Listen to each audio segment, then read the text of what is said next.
Game series between the Eastern Divisional titleists, the Baltimore Orioles, and the Western Division champion Oakland A's is ready to be played under ideal weather conditions.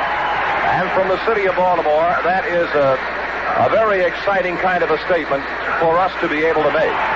Even the most moderate of baseball fans certainly must be aware of the fact that Baltimore has had a most unusual baseball season weather-wise, not to mention the astounding accomplishments of their championship Orioles on the field. This morning in Baltimore, the sun broke through, and a field that has taken a tremendous pounding from weather and football games is this Sunday afternoon in Baltimore in as good a shape as we have seen it in a long time. And if there are kudos to be handed out this Sunday afternoon in Baltimore, certainly a gentleman by the name of Pat Santarone and the able members of his ground crew deserve nothing but a tremendous vote of thank you from all baseball fans, and more particularly the players of the Oakland A's and the Baltimore Orioles. The umpires have already taken the field. The lineup cards have been exchanged. The ground rules long since have been discussed. And for those of you who perhaps may not be aware of the batting orders, we are going to run them for you right now as Dave McNally completes his tune-up tosses for the Orioles, and Vida Blue has already completed his for the Oakland A's. For the visiting A's of manager Dick Williams, leading off will be their shortstop, Campaneris. Batting number 2 will be the Oakland left fielder, Joe Rudi. Batting 3 in right field, the exciting, very talented Reggie Jackson. The number 4 hitter in the Oakland order is certainly an Oriole nemesis of long standing, a two-time National League batting champion, Tommy Davis. He will be at first base.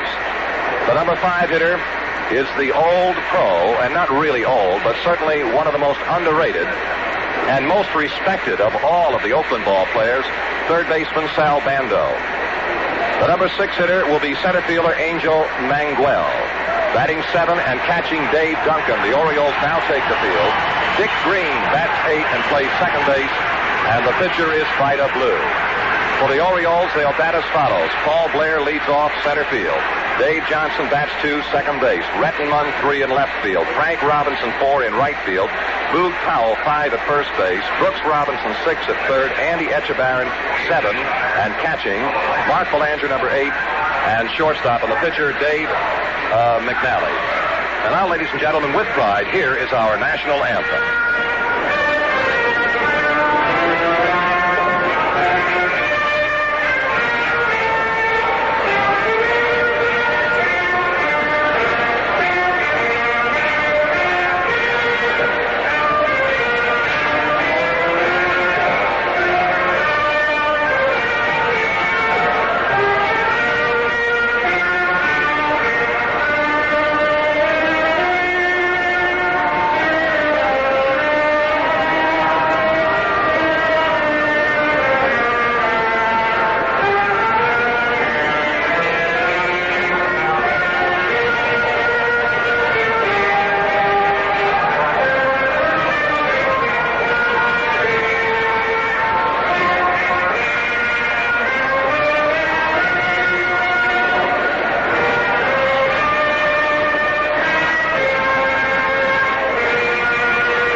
For the start of Game 1, right after this message.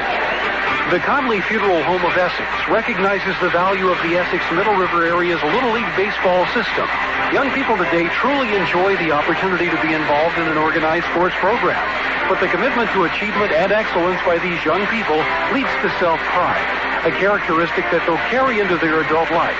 Terry and Greg of the Conley Funeral Home of Essex will continue to salute outstanding Little Leaguers and award them with 2 Oriole box seat tickets for either the balance of this season or into the '95 season if need be.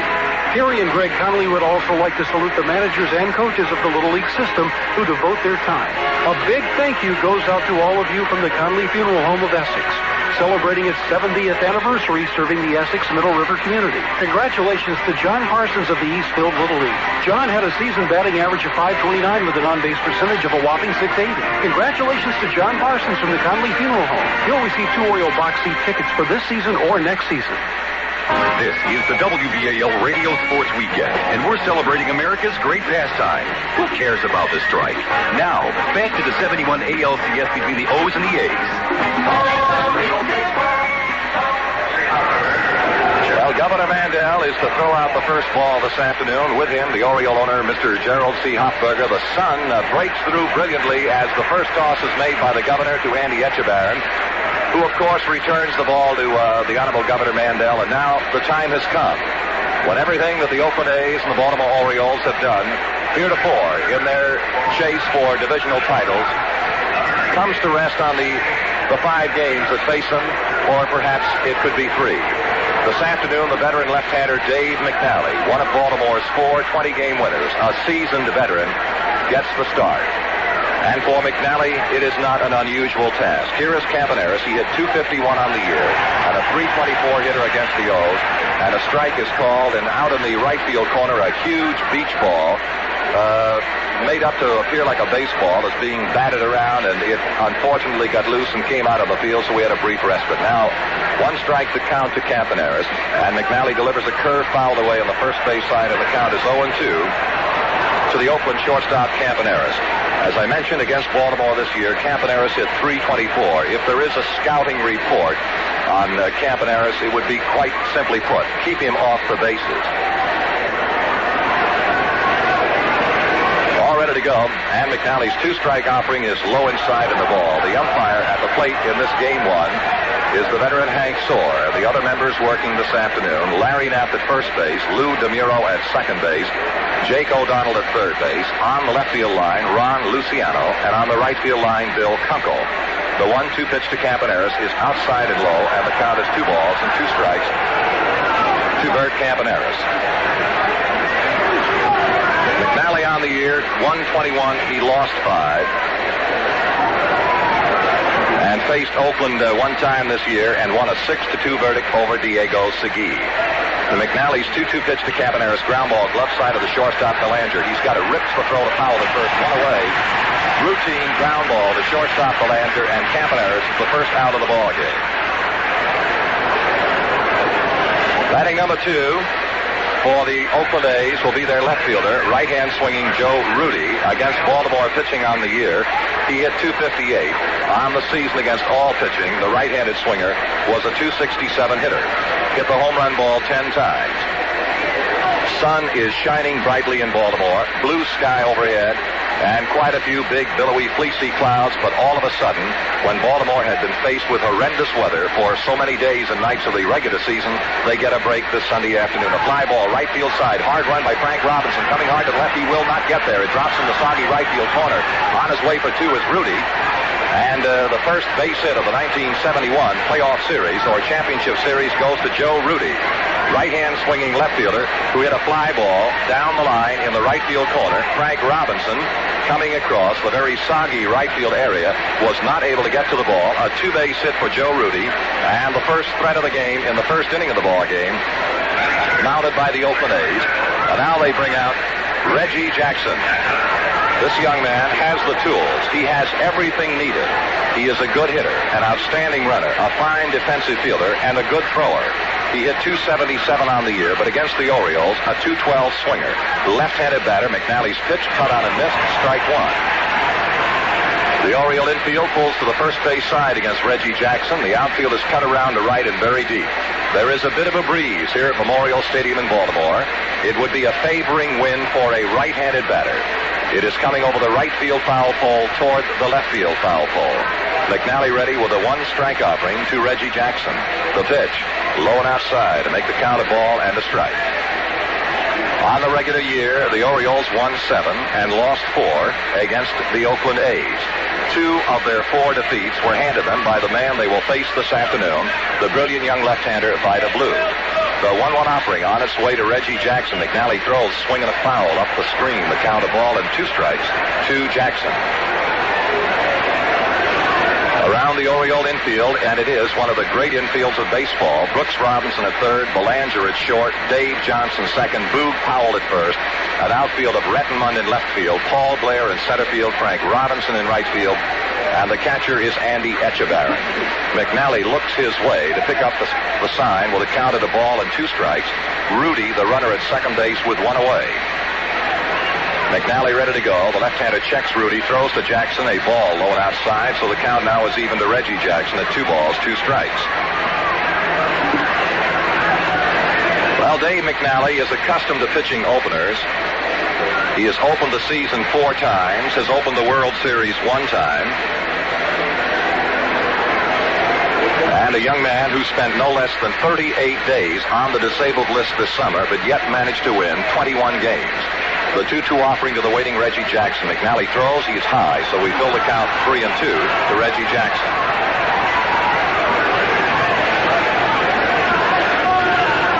3 balls, 2 strikes to Jackson, 1 out. Joe Rudi, the runner at second base. We're in the opening inning of Game 1 of the 1971 American League Championship Series. Dave McNally's payoff pitch to Reggie Jackson. The left-hander steps and throws. Jackson swings. It's a high fly ball to left field. Tracking it okay is Merv Rettenmund going to the right, and the left fielder makes the catch. Jackson is gone on a fly ball to left fielder Merv Rettenmund, 2 down. And to the plate now comes Tommy Davis. If there is a single member of the Oakland A's that has been rather devastating against the Orioles through the 71 campaign, it is this gentleman. Tommy Davis, in 79 games of the championship year with Oakland, hit a very solid .324. Against the Oriole pitchers in the 11 games these two played this year, Tommy Davis has hit for an average of .364. On at second base, Joe Rudi. There are 2 away in the top of the first inning. And McNally's first offering to the right-hand batting Tommy Davis. McNally throws. The curve is in. The strike is called to the looking Tommy Davis. If you had, as so many people here in the press area, had seen this ballpark just 3 days ago, I think you'd have given up completely any hope of playing baseball this weekend. Now the 1-strike offering to Tommy Davis. McNally delivers, swinging a high foul, out of play, first base side. 2 quick strikes to Tommy Davis. The Oakland A's of Dick Williams, a very similar team to the Baltimore Orioles of Earl Weaver. A defensive edge perhaps would go to Baltimore, and perhaps a little deeper in talent insofar as starting pitchers. But they are quite similar teams.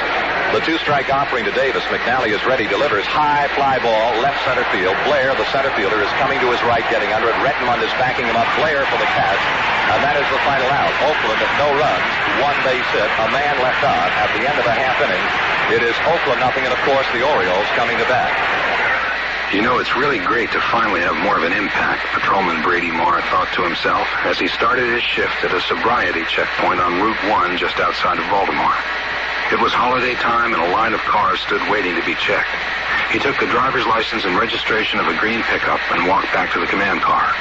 This particular night, though, the communications officer didn't get on the radio. Instead, he took the papers from Brady Marr's hand and keyed the information into a laptop linked through his Cellular One phone to the main computer at County Police Headquarters. Almost instantly came the reply. Valid, no record, give me the next one. It was 4 a.m. when Brady Marr finished his shift. The highway's definitely a little safer now than it was a few hours ago. This isn't some technological gimmick, Patrolman Marr thought to himself. This really works. Reliable communication of information between people, between places, even between computers. Call 1-800-SELL-1. Cellular One. Clearly better. Old air conditioner running on borrowed time. Call Brian.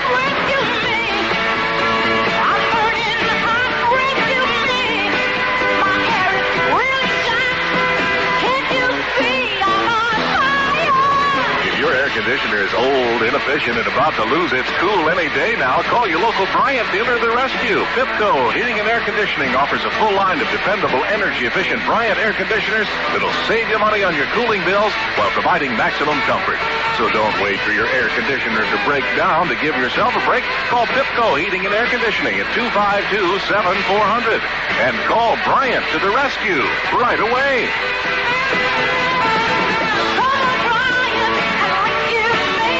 Call Pipco Heating and Air Conditioning at 252-7400 and call Bryant to the rescue today.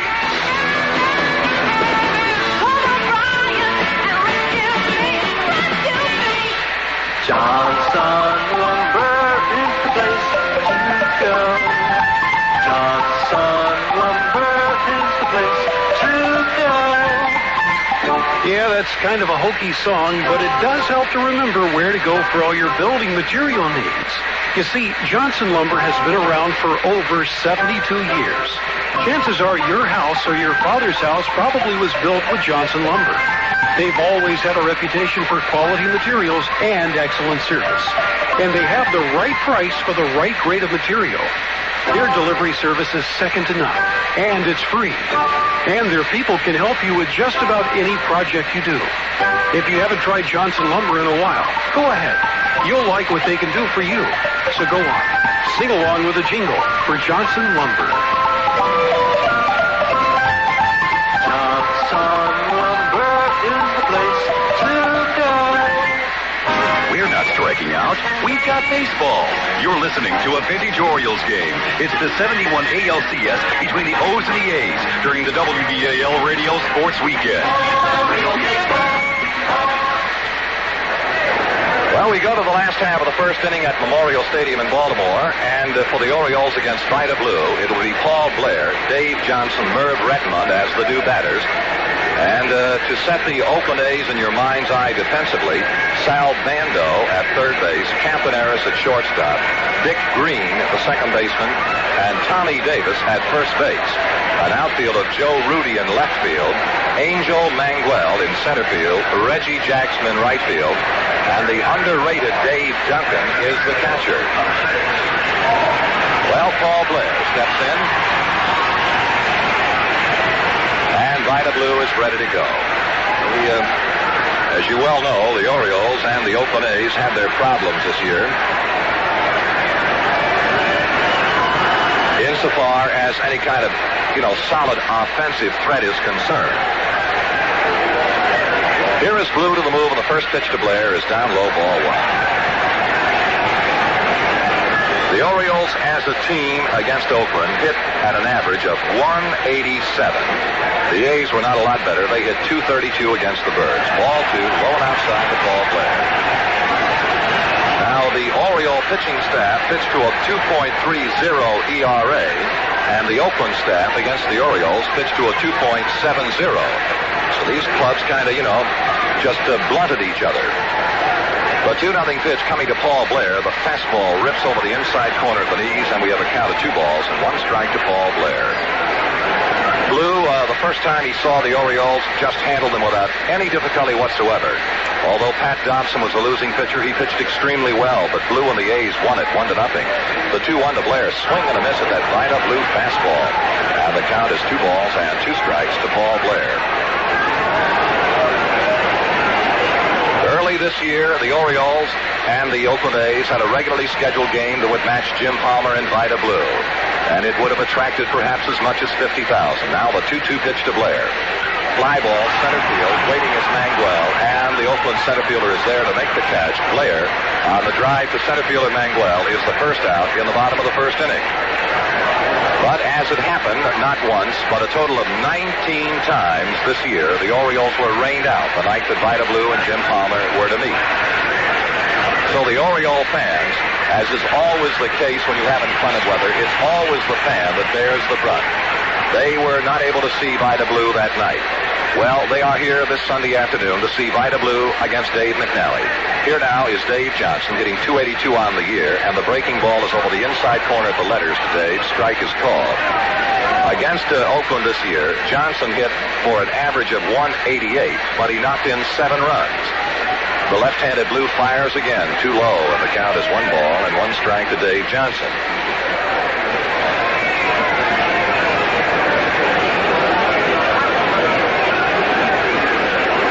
Dave Duncan flashed the sign for his brilliant young left-hander. Here is Blue's move, and the 1-1 to Johnson, low inside, and the ball 2. This will mark but the 3rd time this year the Orioles have seen Vida Blue. The first game, as I mentioned, Blue was magnificent, pitching a 1-0 shutout. The second time, the Orioles gave him the ball game. An error on the part of the catcher accounted for one Oakland run, and a wild pitch on the part of the Oriole pitcher accounted for the other. The 2-1 to Dave Johnson, looping fly ball towards second base, back second baseman Green on the outfield grass. He's got it. Johnson gone on the pop-up to the second baseman, Dick Green. 2 down and nobody on, and here now is the Oriole leading hitter of the season, Merv Rettenmund, the number 3 ranked hitter in the American League. And Merv hitting .318, finished the year. And against the Oakland Hurlers this year, Rettenmund hit for one of the better Oriole averages. He had .258 against Oakland's pitching.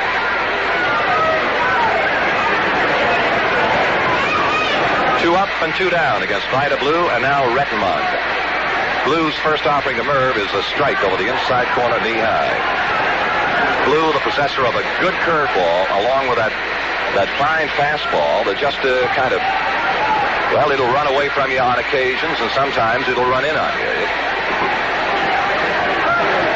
One strike, the count to the batter, Merv Rettenmund. Blue working again, the left-hander's pitch, low and inside, and the count is a ball and a strike. Whereas the Orioles had the advantage of a workout on Thursday afternoon in their ballpark. The Oakland A's were flying to Baltimore on that day. They got here intending to work Friday, but rain denied them that privilege. Now the 1-1 offering to Merv Rettenmund. Blue works again. Foul ball going to be out of play on the first base side, and the count is 1 ball and 2 strikes to Merv Rettenmund.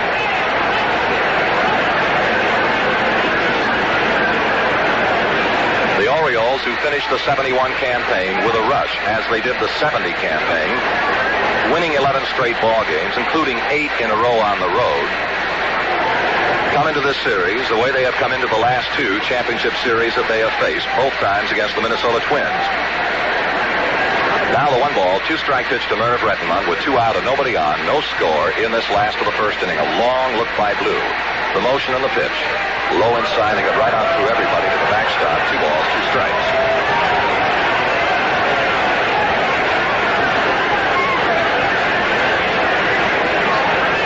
We mentioned the fantastic work that the Oriole ground crew has done to get this field playable. It is more than playable. It looks to be in very good condition. And then the weatherman that has seemed to just kind of haunt the Orioles all season long suddenly has turned things completely about this Sunday afternoon and is pouring down sunshine on our ballpark, which will do a lot to dry out the very soggy area in the right field corner.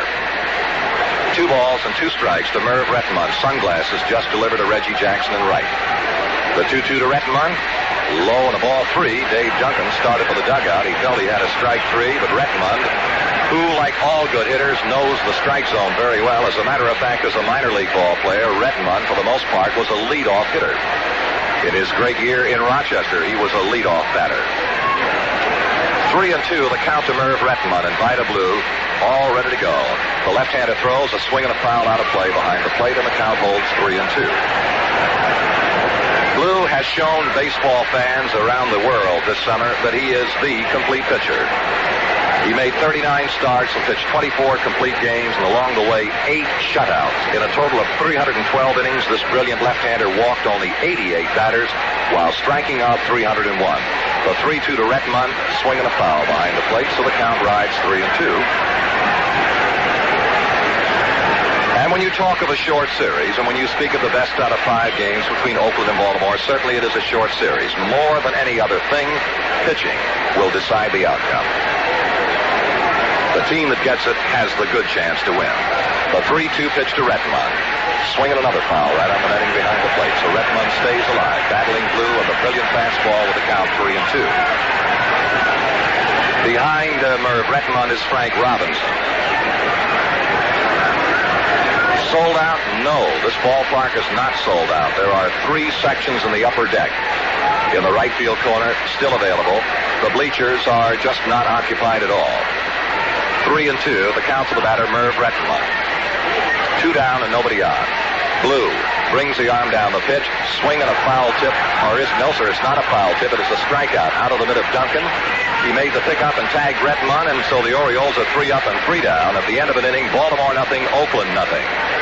And now, another episode of Better Living Through Radio, courtesy of your Baltimore Ford dealers. When you hear this sound, that means 2.9% financing for 48 months. And when you hear this sound, it means $750 cash back. Now through September 5th, when you buy a new Ford F-Series, you can choose between that's 2.9% financing or $750 cash back. So when you buy a new Ford F-Series now through September 5th, you have your choice of either or that's 2.9% financing or $750 cash back.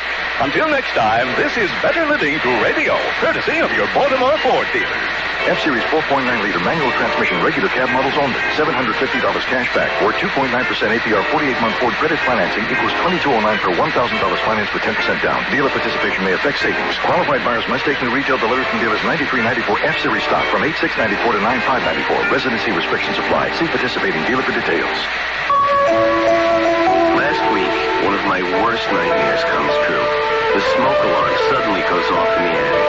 I mean, that never happened before. Let me tell you, I was never so scared in my life. You never know what might happen to your home. Well, luckily, the fire department was able to handle it, but not before it did some real damage. That's when you can count on Nationwide Insurance. So what do? Well, the next day I called Joan, my Nationwide agent. She got a claims person right on the line with me. We'll make sure your claim gets processed fast. The claims guy comes over, he's real nice, goes up to the attic, looks around. Then a few days later, I get a check in the mail. And we won't be satisfied until you are. Then Joan calls me back, out of the blue. She says, I just want to make sure everything is okay.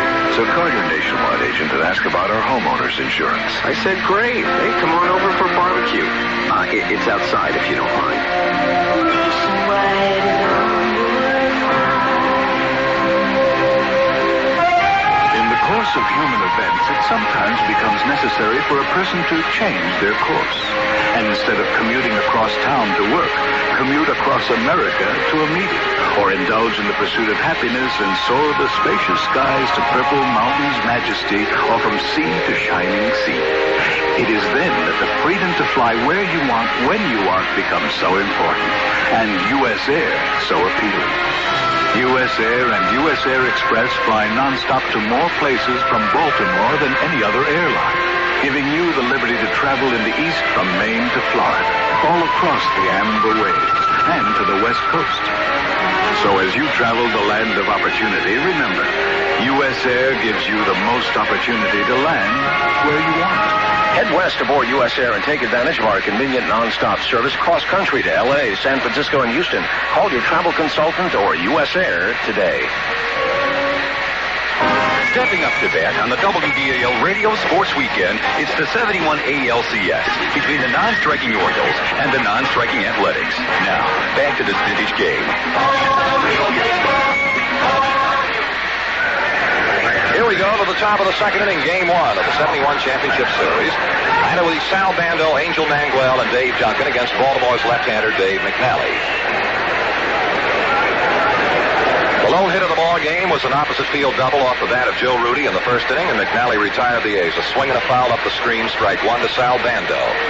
Bando hit .271 on the year, and against Oriole pitching hit .275 and knocked in 4 runs. McNally's pitch to Sal is a little bit low, and the count now is 1 ball and 1 strike. Bando, an authentic long ball threat with 24 home runs on the year and 94 runs batted in. Along the way, he had a couple of grand slammers. 1-1 the count to Bando, right-handed batsman staring intently at McNally, who works over the rubber and throws. Line drive, base hit over the head of the third baseman, down in the left field corner, off the box seat railing, over to dig it out is Rettenmund. On his way for 2 is Bando. The throw coming to second base is not in time. Bando with a good slide to the right field side of the bag, beat the tag effort of Dave Johnson. So the Oakland A's have 2 base hits. They have both been doubles. Bando with a line shot over the head of the leaping third baseman down the left field corner for a 2-base hit, and Oakland will bring out now Angel Mangual. Mangual, however, will have a little consultation with Herb Noren, his third base coach, before stepping in. Jerry Lumpy coaches the first base side. A leadoff double by Bando. The A's with 2 base hits. They have both been doubles. And now here is Mangual, a .286 hitter on the year, and against the Orioles, he hit an even .200, a right-handed swinger. McNally is ready to go. The set on the pitch, Mangual looks, it's a changeup high, and the ball 1. Behind Mangual will come Dave Duncan and then Dick Green. They are the two batters to McNally in the Oakland half of the second inning. No score. The A's threatened in the first inning, did not break through. They have a threat mounted here in the second inning. And the 1-0 pitch to right-hand swinging Mangual. McNally throws. Ground ball sharply hit by Powell at first base out of the right field. It's going to score Bando. He's around third and on his way home. On his way to second base goes Angel Mangual. He's around second, headed to third. The throw going to third base. It is going to be not in time. And Angel Mangual hits a triple down the first base line by the diving Powell. Out into the right field corner and has scored Bando, and Oakland takes a very quick 1-0 lead over the Orioles with a threat continuing as Mangual has tripled down the first base side into the right field corner and knocked in the first run of the series. Mangual, a right-handed batter, took the pitch that was outside and away from him and hit it very sharply down the first base side. Powell dove to the foul line, tried to smother it. It was by him before he had a chance. And Frank Robinson had to go into the right field corner and dig it out. Mangual never broke stride and raced it into a triple. And now with Dave Duncan at the plate and still nobody out, Oakland leading 1-0. The Orioles play the infield up tight all the way around. McNally's look to third, the pitch to Dave Duncan. Ball outside.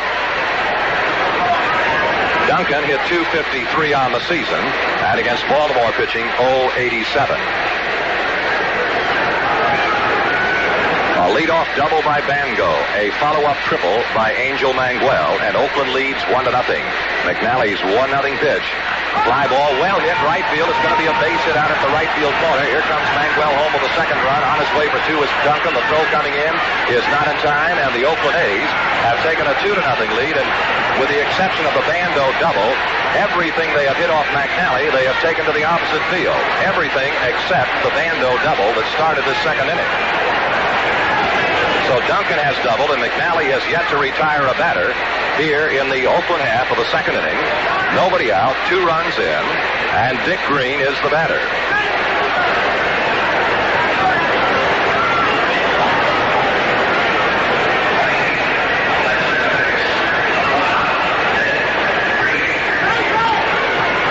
So Oakland with 4 base hits off McNally, and not a single. 3 doubles and a triple. Here is Dick Green.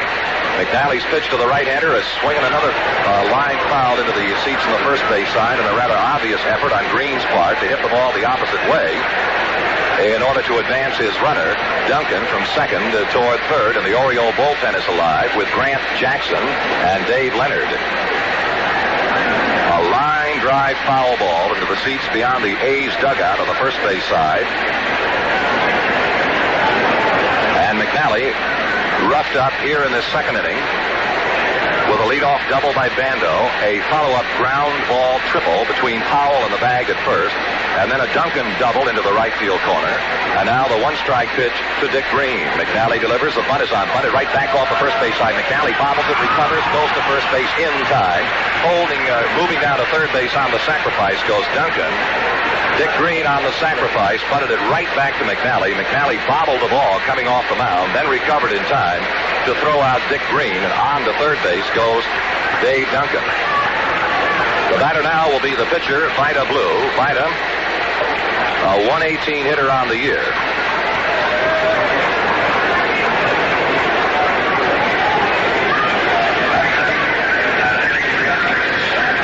Vida Blue hits them as he throws them. He is a left-handed swinger. On at third base with 1 out is Dave Duncan. Oakland 2, Baltimore 0. Bottom of the second inning. And the infield up tight, and the pitch coming down to Vida Blue is a breaking ball in, and the strike is called. 1 strike to Vida Blue. The right-handed Dave Leonard, the left-handed Grant Jackson are working in the Baltimore bullpen as the Oakland A's attack has just exploded for extra base blows against McNally here in the second inning. 1 strike, the count to Vida Blue with Duncan at third. McNally's look for the sign flashed by Etchebarren, and the veteran left-handers once. Here comes the runner. The squeeze is on. He misses it. They've got him hung up. Etchebarren racing Duncan back toward third, makes the tag. They had the squeeze, the suicide squeeze. Duncan was coming. Blue took a cut and missed, and Duncan was hung up. Etchebarren ran him back toward third and made the tag for the second out of the inning. They were coming. Driving down the line was Duncan, and Blue missed the pitch, and Etchebarren simply ran Duncan down the line to third and made the tag.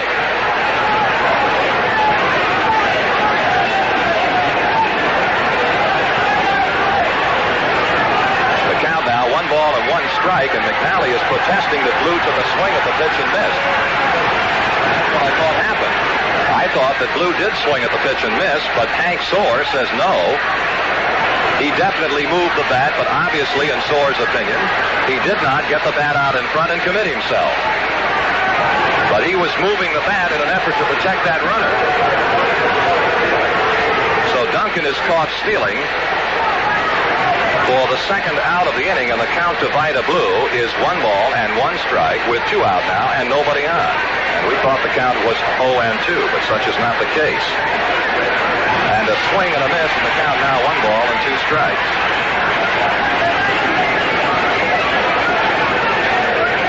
Well, that's one of the tough calls on the part of the home plate umpire. Pitch to Vida Blue, a strike 3 call, and that's it. But the Oakland A's with a very productive second to show 2 runs, 3 hits. Nobody left on. And at the end of an inning and a half, Oakland 2, Baltimore nothing. The boys of summer have taken a walk, but at Pimlico, their players are ready to play every day. They don't have strikes, lockouts, salary caps, or arbitration. Their athletes show up all the time, rain or shine. So if you're looking for excitement, a place to jump for joy, something to cheer about, Pimlico is your home away from Camden Yards. Every Tuesday through Sunday, they'll give you an all-star lineup. You'll see simulcast racing from Saratoga, Monmouth Park, and Arlington Park, in addition to live action at Pimlico. So if you're feeling shut out, step up to the plate at Pimlico, your best bet for a home run. It's the only game where the fans get paid to play. That's Pimlico Racecourse, where you'll see their all-star lineup every Tuesday through Sunday. In simulcast racing from Saratoga, Monmouth Park, and Arlington Park, in addition to all the live action at Pimlico. Post time is 1 o'clock. Is your car hard to start? When you accelerate, does your car hesitate? Notice the loss in power. If you said yes, maybe it's dirty fuel injectors and time for STP Super Concentrated Fuel Injector Cleaner. One treatment helps unclog dirty injectors fast to restore power and performance for up to 2,500 miles. So use STP or just keep going the way you've been going. STP. Drive a better car. Back in the ballpark, the Orioles are up with the bases loaded. Yeah, John, and the table's certainly set for the Orioles. Speaking of tables, ours is set too. For pepperoni pizza bagels, spiral sliced ham, and chicken drumsticks from Giant Food. John, watch the game. This next pitch might be a breaking ball. Good. I'm ready for a break, so I can dig into this shrimp cocktail from Giant. Here's the pitch. Boy, he's got all of that. And I've got a taste for all these party foods from Giant. He lives. Heckinger presents The Wise Guy. Oh, man, I'm starting to lose sleep over these. Like, why isn't the word gullible in the dictionary? Why does it always rain within hours of washing your car? Why do we still dial a number when it's a push-button phone? Why is it a crime to cut those tags off your mattress? Why pay more? Why are you looking up gullible in the dictionary right now? And this one's really been nagging me. Why are Heckinger prices so low? That we'll have to ponder. But this week, Heckinger has a Metal Industries self-storing storm door with tempered glass for just $49. Get 50 pounds of concrete mix for only $1.39. And right now, get select Rubbermaid items for 25% off. So now you'll know why Heckinger says the low price keeps you coming back. They got you here. Why do you always push when the sign says pull? Well, you'll also get great low prices on Weiser, Stanley, Johnson, and Flecto at Heckinger and Heckinger Home Project Centers. Price is good through August 13th. Hey, the only strike you'll hear today is when the umpire calls it. You're listening to a vintage broadcast of the 71 ALCS, featuring the O's and the Athletics on the WBAL Radio Sports Weekend. Before the Orioles come to bat in their half of the second inning, we will pause briefly for station identification. This is the Baltimore Oriole Baseball Network. World Series action here on Radio 11 WBAL in Baltimore, the City of Champions, Flagtown, USA.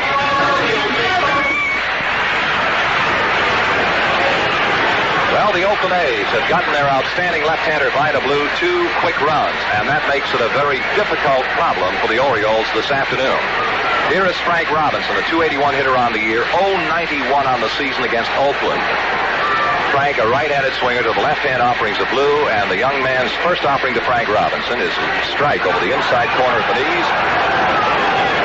Frank, not too happy about the call, steps out of the box. Frank Robinson, incidentally, singled off Vida Blue in the very first game that they saw each other this year, and then Frank went 0 for 17 against Oakland before he won a game with a home run off Rolling Fingers July the 28th. A swing and a miss, 2 strikes to Frank Robinson.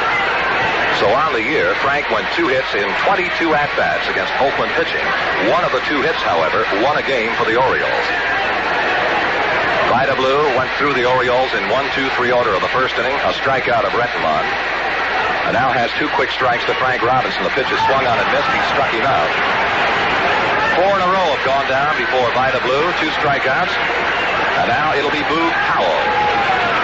Boog, a .292 hitter against Oakland pitching this year, and he hit .256 to wind up the season.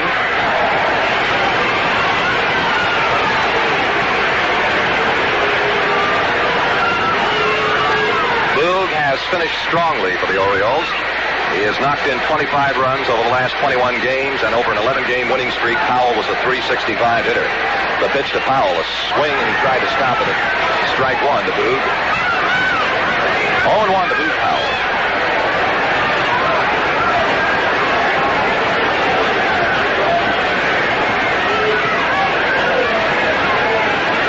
Left-handed swinging to left-handed throwing. Vida Blue, all ready to go. And the left-hander's 1-0 pitch to Powell is cut on and fouled out of play behind the plate, and the count is 2 strikes.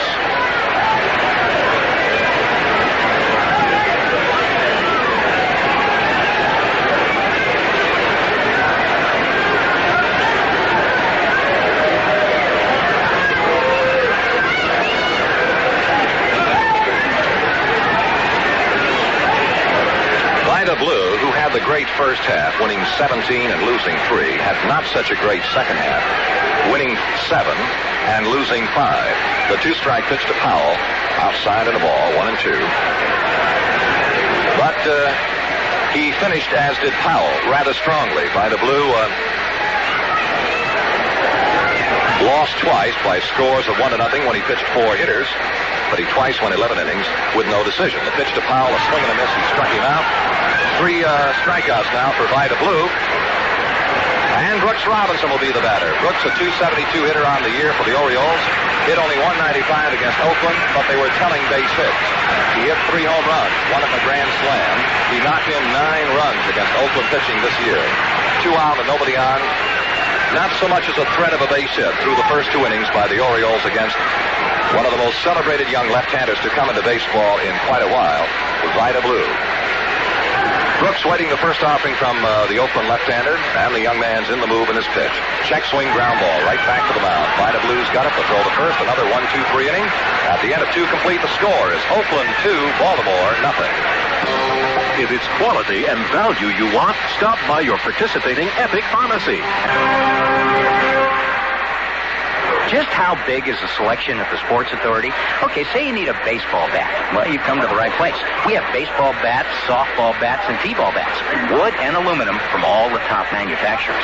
We have bats for leadoff hitters, cleanup hitters, switch hitters, designated hitters, fastball hitters, curveball hitters, even bench hitters. You see, we believe you should be able to get what you want when you want it. That's why we carry all the best brands all the time. The Sports Authority. You've never seen anything quite like it. How clear is clear? Clear as a bell. Clear as crystal clear Amoco Ultimate Gasoline. The only premium refined and extra step to remove harmful impurities called PNAs. PNAs? What are they? Impurities other premiums leave in every tank full. Oh, harmful impurities that can rob your engine of performance and contribute to hydrocarbon exhaust emissions. Fill up with crystal clear Amoco Ultimate. You expect more from a leader. Orioles manager Johnny Oates for Accessible MRI. I've been around the major leagues long enough to know a hit when I see one. And in my opinion, Accessible MRI is a home run. With most conventional imaging tests, or MRIs, you're required to lie perfectly still inside a narrow tube. It's very confining and very noisy. At Accessible MRI, they take this same test and bring it out in the open, the way you'd prefer. There's no claustrophobia because it's actually open on all four sides. You won't be lying in a tunnel. If your doctor recommends an MRI, accept no pinch hitters. Choose Accessible MRI. If your doctor recommends an MRI, insist on Accessible MRI of Baltimore. It's open, quiet, and relaxing. Call Accessible MRI of Baltimore at 825-4MRI. That's Accessible MRI, 825-4674. Take my advice. Orioles manager Johnny Oates. Accessible MRI is a home run. 1971 was the year Apollo 9 landed on the moon. The 26th Amendment was passed, and The French Connection was named Best Picture. You're listening to the strike-free 71 ALCS on Radio 11 WBAL. Top of the third inning at Memorial Stadium in Baltimore. The Oakland A's leading the Baltimore Orioles by a score of 2-0. Oakland put together 3 base hits. A pair of doubles and sandwiched in between a triple by Angel Mangual to rake a very quick 2-0 lead from starter Dave McNally. And now the top of the batting order once again in Campaneris with a looking strike over the outside corner knee high. Campaneris in the first inning was out on a routine ground ball of the shortstop Mark Belanger. 1 strike to the very speedy Bert Campaneris, and the pitch is high and inside and a ball. 1 ball and 1 strike to Campy.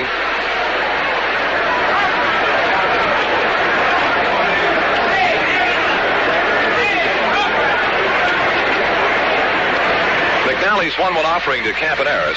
Swinging a foul ball in the dirt behind the plate.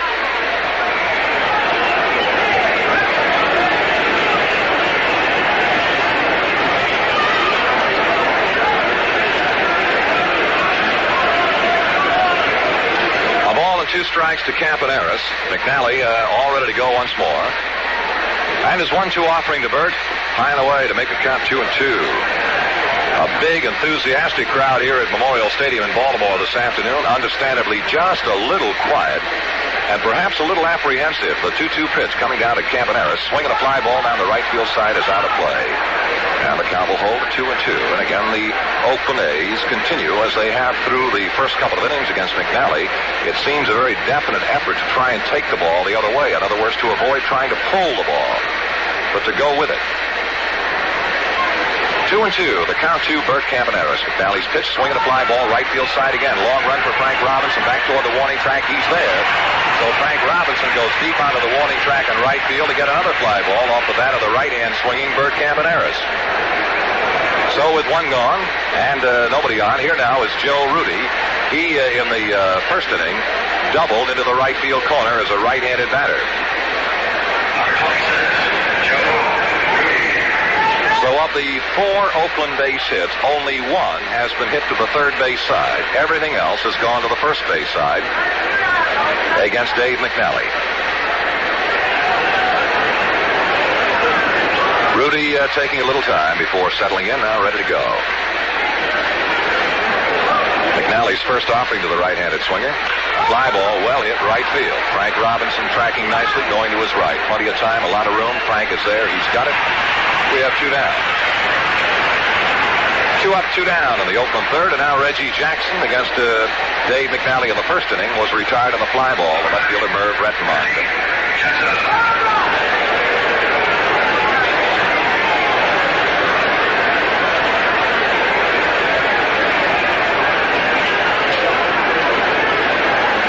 McNally waiting for Jackson to settle in at the plate is all ready to go. The move and the left-handed pitch to Reggie. A swing and a miss. Strike 1. McNally on the disabled list for a total of 38 days. Has reported in his last 2 outings that the arm has felt a good bit better. But still, he is faced with a problem of that occasional jolt of pain. And, of course, that's nothing quite so unusual. I think most pitchers have to learn to live with such discomfort. The pitch to Jackson. Check swing ground ball, third base side. Brooks Robinson's there. The throw on to first. Hey, 1, 2, 3 innings. 3 up and 3 down go the A's at the end of 2 1/2 It is Oakland 2 and Baltimore 0.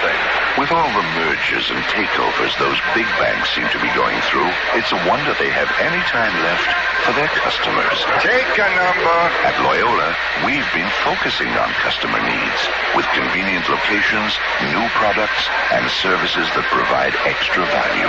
In fact, the only thing those bigger banks have that Loyola doesn't is an attitude. Number 97. Who's 97? Loyola. We never forget whose money it is. WBAL Radio and TV are asking you to help the Maryland Food Bank check out hunger. Look for our coupon display at the checkout counter at any Giant food store. To contribute, tear off a coupon for $1, $2, or $5. Your contribution will automatically be added to your grocery purchase. Each month, the Maryland Food Bank provides 800,000 meals to needy Marylanders. To meet that need, we need your financial support. This summer, help check out hunger at Giant with WBAL Radio and TV. Sam Ross copied down the address of his next fare and said goodbye. Was that a cellular phone you were talking on? His passenger in the back seat asked. Yeah, it sure was. Funny, it sounded different. Yeah, it's brand new. Real clear, the cabbie said. A Cellular One digital phone. Why'd you get a digital phone? Asked the passenger. Well, at this cab company, there's me, my Crown Vic, and this phone. So Sam's Metropolitan Cab Company is actually one car, one driver, and a cellular phone? You got it. And to me, every call isn't just a call, it's cash. I would have thought, the passenger said, that digital phones were only for big business tycoons. Driving this cab, I raised 3 kids, put the first one through college, and I got money in the bank. The way I see it, I am a business tycoon. Crisp and clear communication, including digital service that lets you do business, build business, or maybe even create a business. Call 1-800-SELL-1. Cellular One. Clearly better. Do you remember when years ago you'd wake up in the morning to a glass of freshly squeezed orange juice with breakfast? In today's fast-paced world, you can still relive those days with an ice cold glass of Tropicana Pure Premium Grove Stand. Like fresh squeezed, Tropicana Pure Premium Grove Stand is 100% juice from Florida oranges. While most other brands add water to make their juice from concentrate, Tropicana Pure Premium Grove Stand has nothing added, nothing taken away, just pure, refreshing juice. You'll always save more money on refreshing Tropicana Pure Premium Grove Stand when you buy it at your nearest Value Food. Value Food has old-fashioned value and refreshing prices, too. And Value Food's weekly specials are 100% pure, delicious savings for you. Besides the finest fresh produce, meat, seafood, and bakery, Value Food carries all your favorite name brands for less, plus double coupons every day. So don't waste time or money on watered-down imitations. Shop Value Food for Tropicana Pure Premium Grove Stand today. In 1971, Vida Blue won the MVP and Cy Young Awards. The Orioles' Dave McNally went 21-5, and the Pirates' Willie Stargell hit 48 dingers. You're listening to the 71 ALCS between the O's and the A's on Radio 11 WBAL. Well, the Orioles are down 2 big runs to Vida Blue and the Oakland A's in the opening game of the 71 Championship Series. And at the bottom of the 3rd inning, it'll be Andy Etchebarren, Mark Belanger, Dave McNally as the new batters to the Oakland fireballing left-hander. Etchebarren on the year hit .270 for the Orioles, and against Oakland's pitching, he finaled out at a .235 average. Right-handed swinging now to left-handed throwing from Vida Blue, who has fanned 3 of the Orioles so far. The first offering to Etchebarren is a ball low and inside.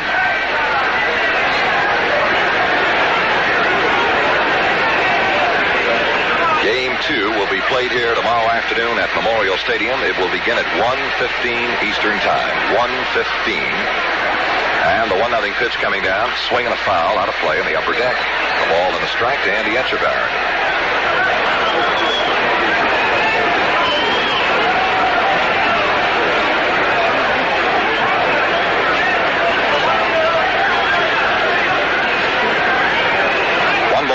Strike to Andy Etchebarren. The Birds looking for their first base hit off Vida Blue. The 1-1 offering to Oriole catcher is a check swing and a ball. High inside, 2 balls and a strike to Andy.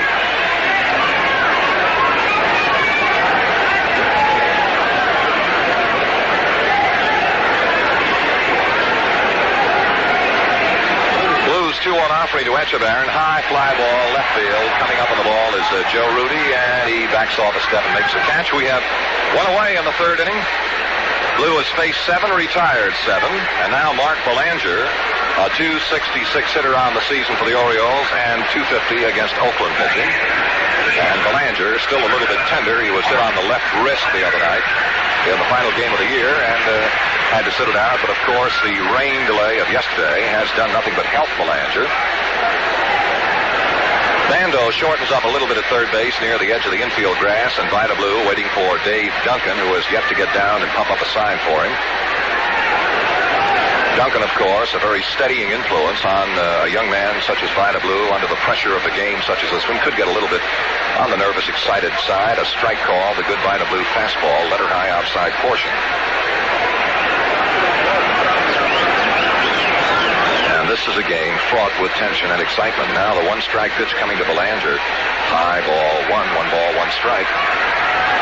What a spot for a 22-year-old young man like Vida Blue, who continually does kind of a, not a deep knee bend, just bends from the waist as far as he can, and as if he's kind of flexing his back or trying to ease a little discomfort. Now the 1-1 offering to Belanger. Ball outside and high, 2-1. 2 balls, 1 strike to Mark Belanger. Well, the Birds were 3 up and 3 down in the first, 3 up and 3 down in the second, 1 away here in the third. Oakland had a 2-run, 3-hit second inning. All of the Oakland hits have been extra base hits. 3 doubles and a triple. The 2-1 pitch coming to Belanger. Swing and a miss. 2 balls, 2 strikes to Mark.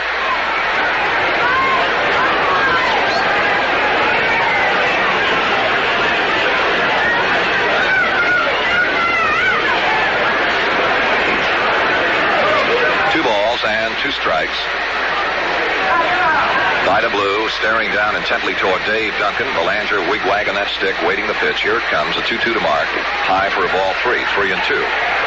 Of course, there is something that Oriole fans are well aware of, and of course it's something the Oakland A's will not forget, that on 2 occasions this summer in this ballpark, Oakland took a lead into the 9th inning, and Oriole home run bats took it away from them in the 9th inning. Both times the victim was Raleigh Fingers. 3-2, the count to Mark Belanger. Vida Blue into the move. Here's the 3-2 pitch. Fly ball foul out of play on the first base side, so we'll go back to a 3-2. Merv Rettenmund battled Blue at a 3-2 count in the first inning before he finally struck out, and now Belanger has reached a 3-2 count with 1 away and nobody on here in this bottom of the third.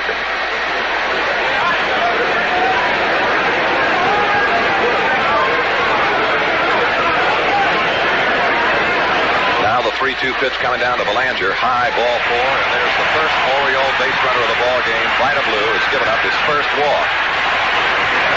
A 1-out walk to Mark Belanger will bring out pitcher Dave McNally. McNally hit 162 on the regular season. He had 3 doubles. He had 2 home runs. He knocked in 7.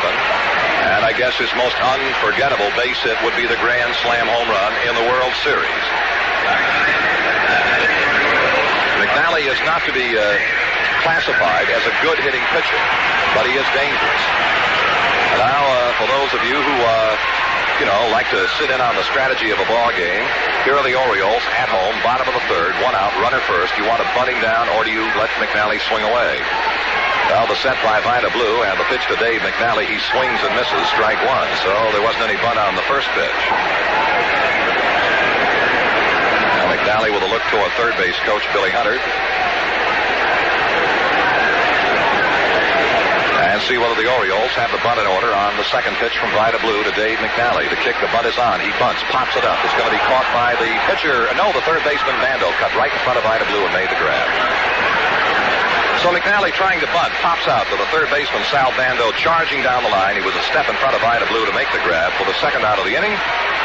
2 gone. Belanger holding first base, and the batter now will be Paul Blair. Blair in the first inning, fly to the center fielder, Angel Mangual.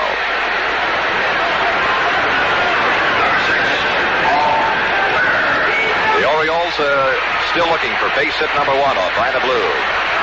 Blue has walked a batter, has spanned 3, retired the first 7 in a row before he walked Mark Belanger. And now with 2 down, and Belanger at first, Tommy Davis is holding with a speedy Belanger. Here for the second time this afternoon is Paul Blair against Vida Blue. The left-hander's pitch, high, ball 1. And for the first first time this afternoon, this predominantly pro-Baltimore crowd begins to get into the ball game somewhat. 1 ball, no strikes to Paul Blair. Belanger leading first base, 2 down. And Blue ready to work again. He kicks and throws. Swing and a miss. Ball and a strike to Blair, who had a good rip at that Blue fastball. It is not enough. That is to say, 1 pitch is not enough. And Vida Blue is not a 1-pitch pitcher. He has 2 different fastballs, and he also has the good curveball. And it was the good curveball that he showed against the Orioles in his first outing of the year in Oakland that drew nothing but great and unstinted praise from the veteran Oriole ball club. The 1-1 to Paul Blair. Blue throws, swing and a miss. He didn't do anything but lean on the good fastball and threw it right by Blair. A ball and 2 strikes.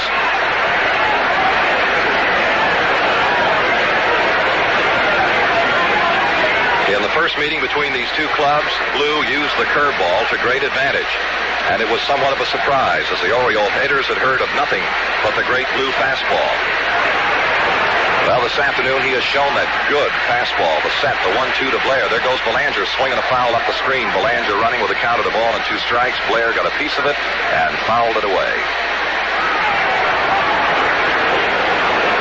If you're just tuning our way, we're in the last half of the 3rd inning. The Oakland A's scored 2 runs on 3 hits in their half of the 2nd inning and lead 2-0. The Orioles are yet to pick up a base hit. They have their first base runner aboard. Belanger walked a moment ago.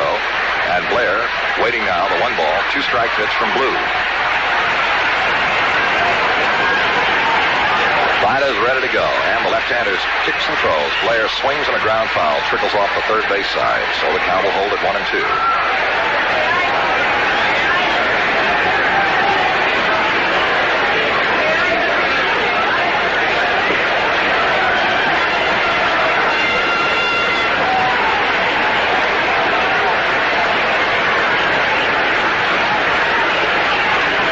Offering to Paul Blair. Belanger with a pretty good lead at first. Tommy Davis holding with him that way. The set by Blue, the pitch.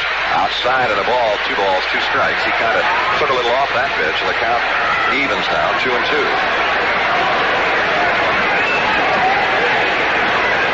Well, the Oakland A's got off to the bad start this year. They lost their first 3 games, including the presidential opener that this young man pitched and lost. But then he really went to work. The 2-2 offering to Blair. Swing and a miss. He struck him out.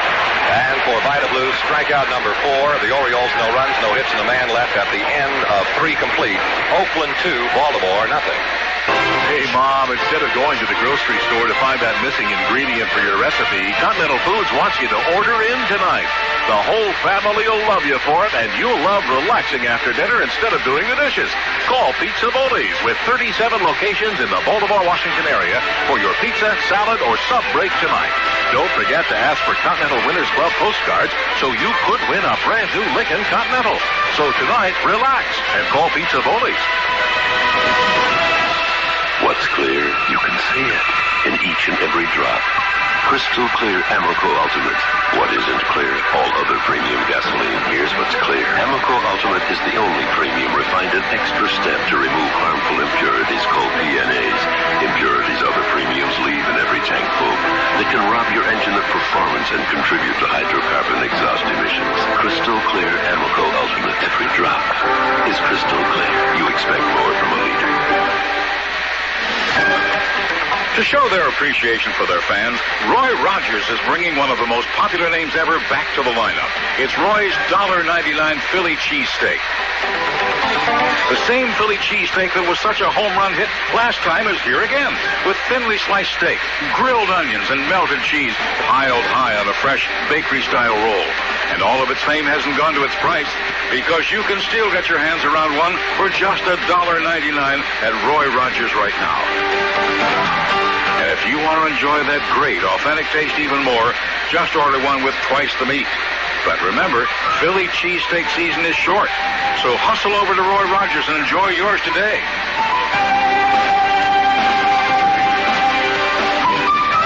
Offer good for a limited time at participating Roy Rogers restaurants. Price does not include tax.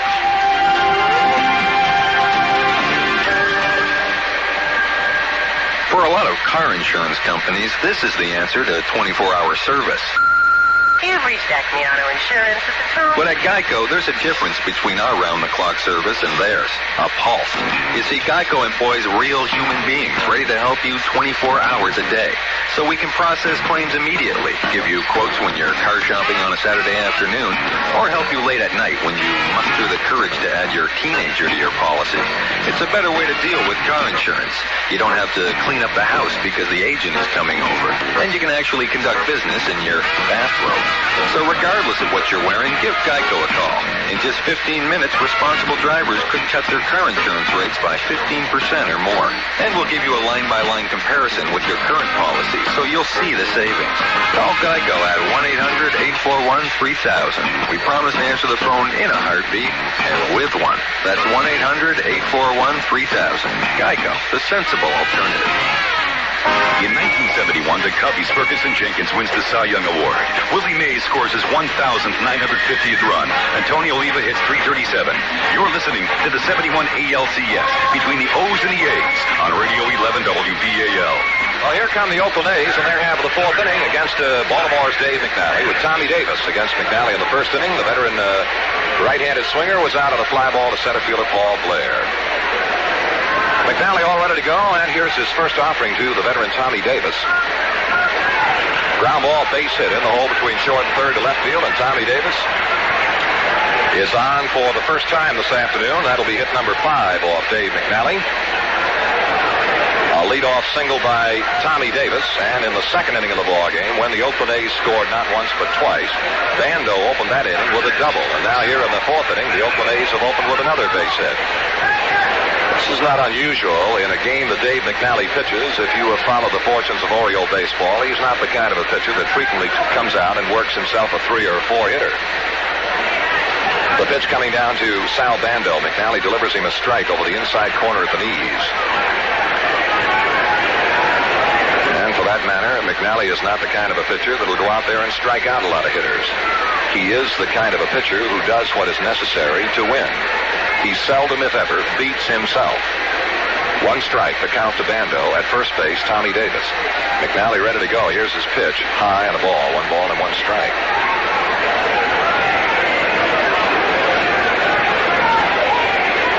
Davis. McNally ready to go. Here's his pitch. High and a ball. 1 ball and 1 strike.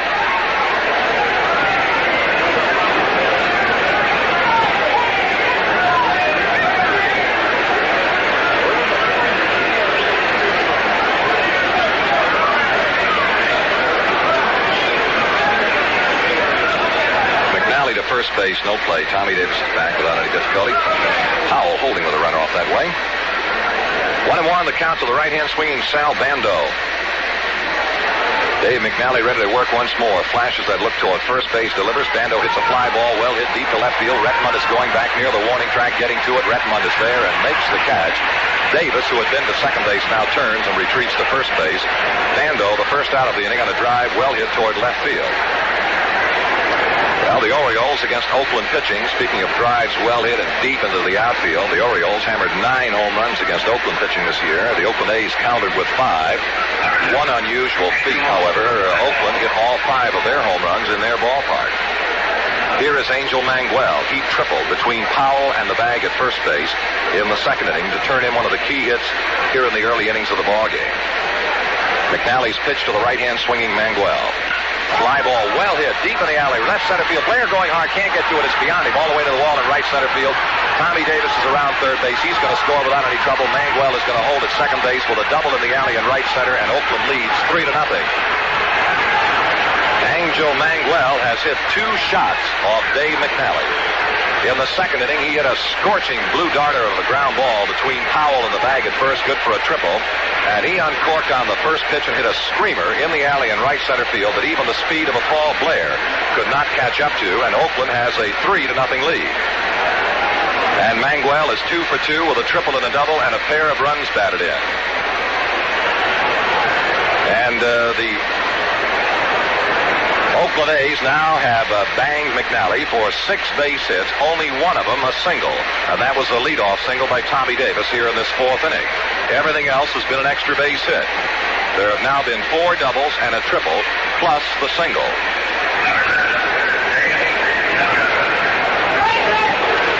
Oakland over the Orioles. We're in the top of the fourth inning, game one of the 71 championship series. And everything has been Oakland through the first 4 innings of the ball game.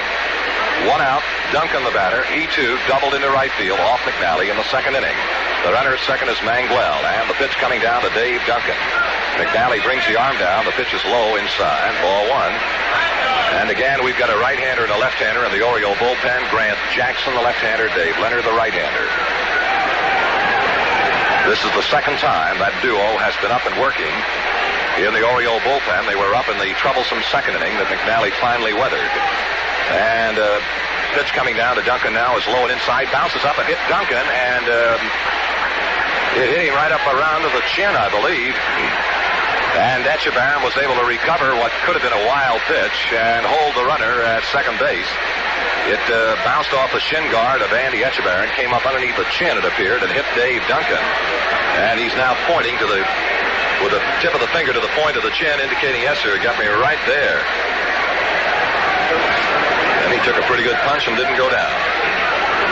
2 balls, no strikes now to Duncan. McNally ready, and the pitch.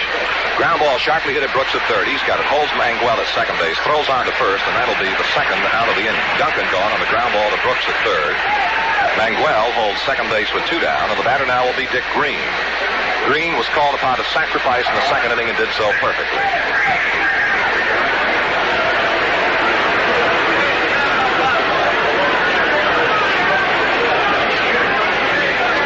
As Dick Green is the new batter with 2 out and first base open, the Orioles will not pitch to Dick Green. He will be given an intentional base on balls to bring to the plate Vida Blue. So here is ball 2, low and outside to the right-hand swinging Dick Green. Through the first 3.5 innings, Oakland 3 runs, 6 hits. The Orioles no runs, no hits. The only Oriole to reach in 3 innings against Vida Blue, Mark Belanger, who reached on a walk. So with 2 down, there goes Dick Green to first base. Mangual is holding on at second base, and to the plate now comes Vida Blue.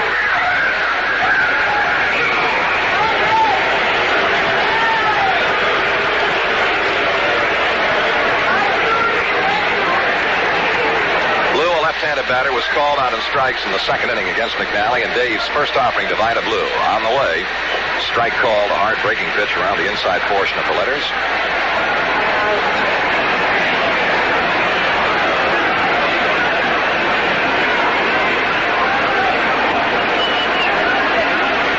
And 1 strike the pitch. Strike 2 called, outside corner above the knees to Vida. It would be, I think, safe to say, if the Orioles were able to beat a Vida Blue in the opening game of the series, a tremendous advantage and edge would go to the Orioles. 2 strikes, the count to Vida Blue. McNally ready to work again with runners at first and second. Delivers outside and low, and a ball, 1 and 2. Vida Blue shortened up on the bat, gave indication of a possible bunt, and took the pitch low and away. Vida contributed to one of his 2 victories over the Orioles earlier this year with a bunt single. McNally ready to work again. The set and the 1-2 offering to Vida Blue. Here it is. Strike 3 called. Vida Blue called out in strikes. Oakland in the 4th inning. 1 run, 2 hits, 2 left. At the end of 3.5, Oakland 3, Baltimore nothing. American Car Care Centers say first it was the B.F. Goodrich race-winning street radio. Reinvented today is the Radial TA for drivers who want a wide competition look and year-round performance, great handling, long wear, and exceptional value in an all-weather radial tire. The Radial TA from B.F. Goodrich. When you're ready to get serious, see your participating American Car Care Centers, Singer Auto Centers, Abingdon, Maryland, and Phelps Oldsmobile, Virginia Beach, Virginia. Life isn't all smooth, quiet highways. Like the B.F. Goodrich All-Terrain Radial TA, sometimes it's gravel, hilly back roads, rocky side trips. The all-terrain Radial's high, wide tread pattern has deep gouging power in 2 steel belts, but stays smooth on life's quietest highways. The all-terrain Radial TA from B.F. Goodrich. When you're ready to get serious, see your participating American Car Care Center, Barnes Service Center in Westminster, Maryland, and Norman Young in Elizabeth City, North Carolina. Investing your money would feel a lot less threatening if only you could be sure where interest rates are heading. Well, here's the next best thing, a step-up CD from Mercantile. Open either a 36-month step-up CD or a 60-month step-up CD with a minimum deposit of just $1,000. You're sure to earn at least one of these current annual percentage yields. Earn 4.52% for 36 months or 5.61% for 60 months. If CD rates increase, your earnings can increase as well. Just exercise your one-time option and step up to a new higher annual percentage yield. So you get both the security of a CD and the opportunity for increased CD earnings when you open a 36-month or 60-month step-up CD from Mercantile. Invest in a future that can only get better. Invest in a step-up CD at Mercantile Bank and Trust. Member FDIC, penalty for early CD redemption. Hi, Oriole fans. Rex Barney here for your neighborhood Friendly's Family Restaurant, home of the best ice cream in the world, just right for a late-night snack. And all this month, try any of our delicious new summer salad entrees and get a free orange roll sundae or frozen yogurt dessert. A perfect way to top off a great meal. Remember, kids, when you're at Friendly's with Mom or Dad, make sure to say, please and thank you. Put Hewlett-Packard and Pulsar data systems in your lineup, and you'll hit a lot more home runs. After all, why settle for an inferior laser printer when you can get the HP LaserJet, the world's #1 laser printer? And choose Pulsar Data Systems, a company that offers a great GSA schedule, some of the best service and support in the industry, and 8A status for small disadvantaged business credit. Hewlett-Packard and Pulsar Data Systems, your winning combination. Call Pulsar at 1-800-775-PDSI. We're striking back as the WBAL Radio Sports Weekend has your baseball fix. You're listening to the Orioles and the Oakland A's and a battle for the 1971 ALCS crown.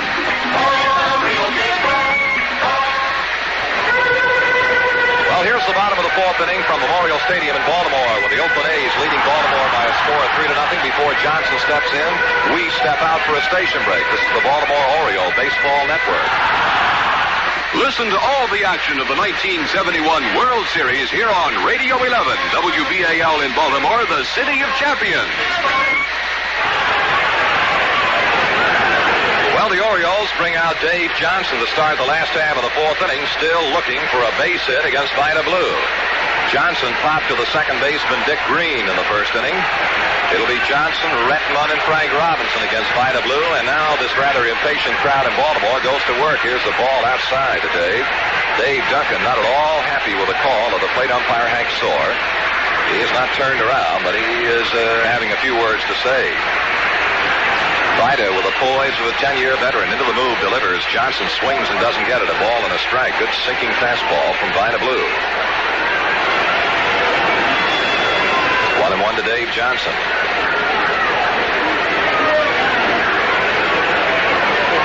And the 1-1 offering coming to Johnson. Swing and a miss again. 1 ball and 2 strikes. And Blue has just got that good live fastball sipping and dancing. And the Oriole swingers, and they appear to be kind of swinging from their heels, have yet to catch up with it. They have struck out 4 times. 1 ball and 2 strikes to Johnson. Now Blue into the move. Here's his pitch. High foul ball out of play behind the plate, and the count will be continued at 1 ball and 2 strikes.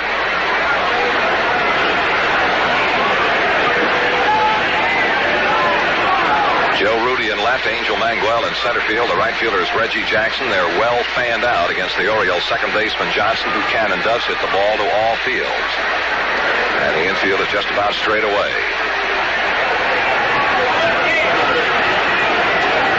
Blue taking a little time, and now ready to go. Here's the move, the 1-2 to Johnson. High foul out of play behind the plate.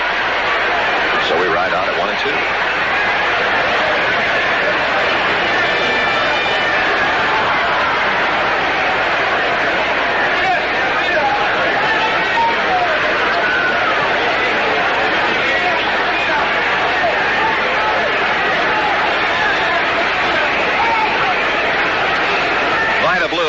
Facing Dave Johnson with a count at 1 ball and 2 strikes. Rocks over the rubber and throws. Johnson hits a high fly ball down the left field side, hooking in the left field corner. It is going to be a base hit off the corner of the wall. Johnson on his way for 2. The throw coming to second base. He is in ahead of it. Dave Johnson has picked up the Orioles' first base hit. A looping fly ball hanging on the line deep in the left field corner. Hit off the base of the wall, good for 2 bases, and hit number 1 goes to the Orioles' second baseman. Well, a tremendous burst from this pro-Baltimore crowd here at Memorial Stadium, greeting the first hit of the ball game, and now Merv Rettenmund against Vida in the first inning, a strikeout victim. And now this crowd really begins to get a little more enthusiastic, a little less apprehensive, and begin to let loose some of their great enthusiasm for this wonderful game. Rettenmund hits a foul on the play on the first base side, strike 1 to Merv. Incidentally, a very fine story in the current issue of Sports Illustrated on Merv Rettenmund, who is a rather unique young man and has the equipment to be one of the best hitters in the American League. He is very difficult to strike out. He does not strike out very often, though he did in the first inning against Vida Blue. Johnson leads second with nobody out, and the pitch to Rettenmund, high and tight, and the ball, 1 ball and 1 strike.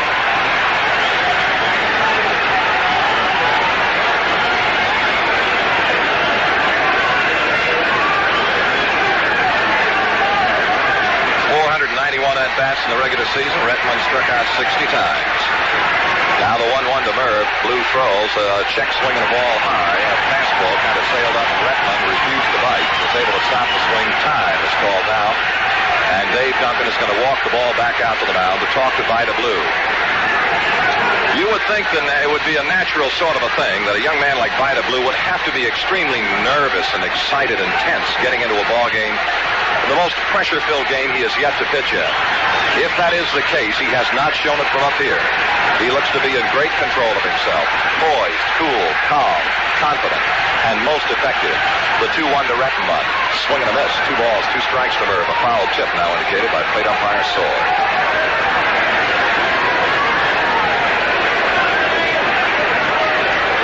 Make no mistake, here are 2 outstanding baseball teams in the Oakland A's and the Baltimore Orioles, head-to-head for, as they would say, all of the marbles in the American League. And what a way to start it with one of the most brilliant performers to come into baseball in a long time, Vida Blue for the Oakland A's. A 2-2 to Rettenmund. Foul ball. Right up in the booth and out of play.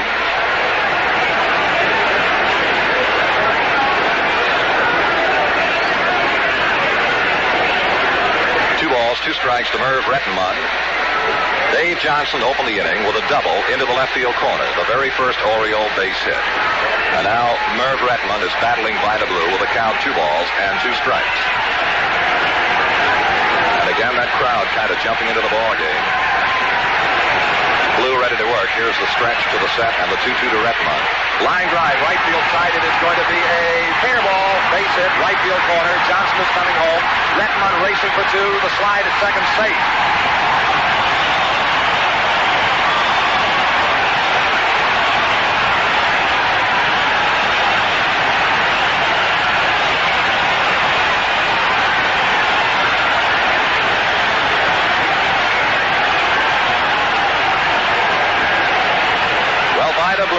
Through the first 3 innings without allowing a base hit, allowed only 1 man to reach when he walked Belanger. Here to start the 4th inning, Dave Johnson looped the double into the left field corner. Rettenmund, who hits with great authority to the opposite field, drilled a line drive 2 or 3 feet fair into the right field corner. Plating Johnson. Here is Frank Robinson, and this ballpark really now is alive. Rettenmund second, nobody out. The pitch to Frank. Swinging a foul up the screen, strike 1. Back-to-back doubles, and the Orioles are on the board. It is Oakland 3, Baltimore 1 in the last half of the 4th inning.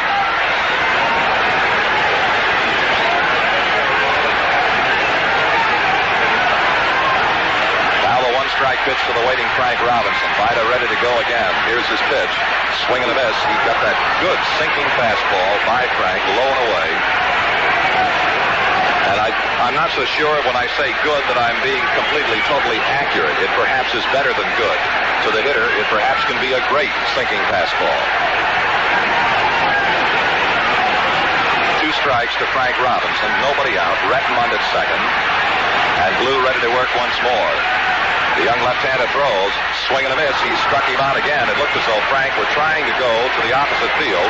So Frank Robinson has faced Vida Blue twice and struck out twice. The Oakland left-hander now has spanned 5.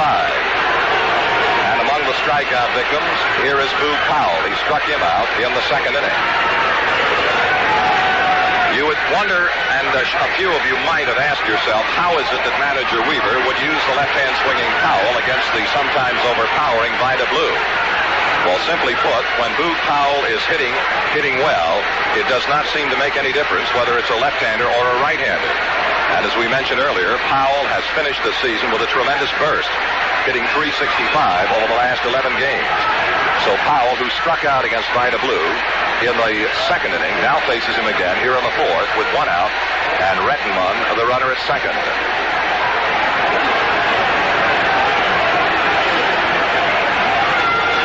Blue all ready to go, and the Oakland left-hander's first pitch to Powell. Fly ball, well hit down the right field side, looking it's going to be a foul ball and out of play. Just a long strike one and a broken bat to Boog Powell. He got it right in on his thumbs and splintered the bat and hit it into the seats in the right field corner. Foul.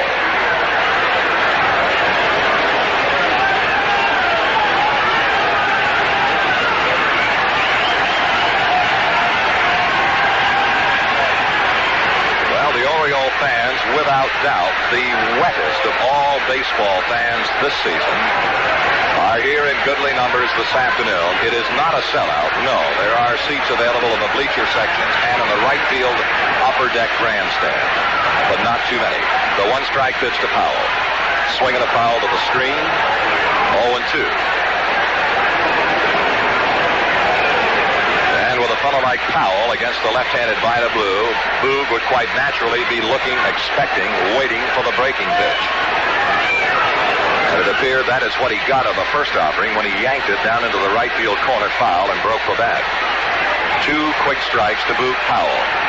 Remarkable with his ability, Vida Blue, and one of the more important parts of that ability is the ability to throw strikes. He has fine control.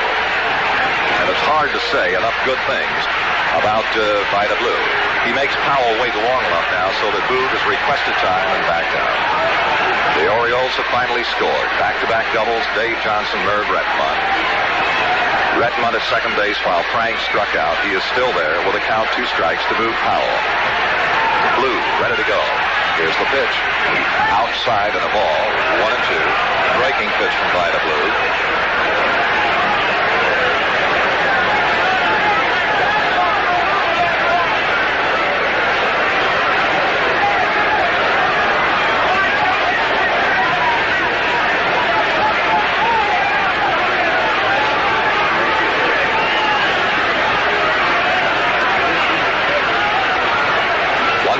Strikes, the count to Powell. He's waiting. Blue is ready to go. Here's his pitch.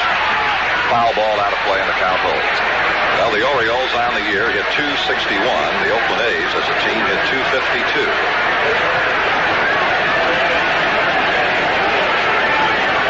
The Oakland A's in the power department hit 160 home runs. The Orioles 158. 1 ball, 2 strikes to Boog Powell. Jackson ready, time call. Boog said, no, it was not a matter of Blue making him wait. It was now a matter of a bug or a fly or hornet or something of that sort that came buzzing around Powell. And now I see Hank Soar has taken the chest protector off and hit Boog Powell right in the middle of the back with it to kill the bug or whatever it was.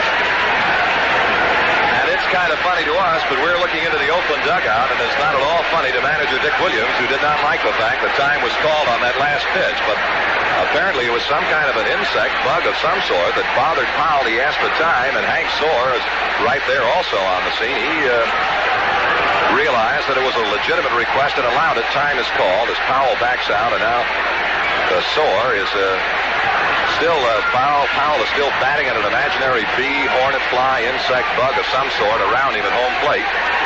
And Soar has taken off a mask and waiting patiently to see if this bug will not disappear. And now somebody has handed Ernie Tyler, the ball boy, a spray can of some kind, I would believe, insect repellent. And now here comes Ernie Tyler out to the plate. He'll get a tremendous ovation, and he is going to spray Boog Powell.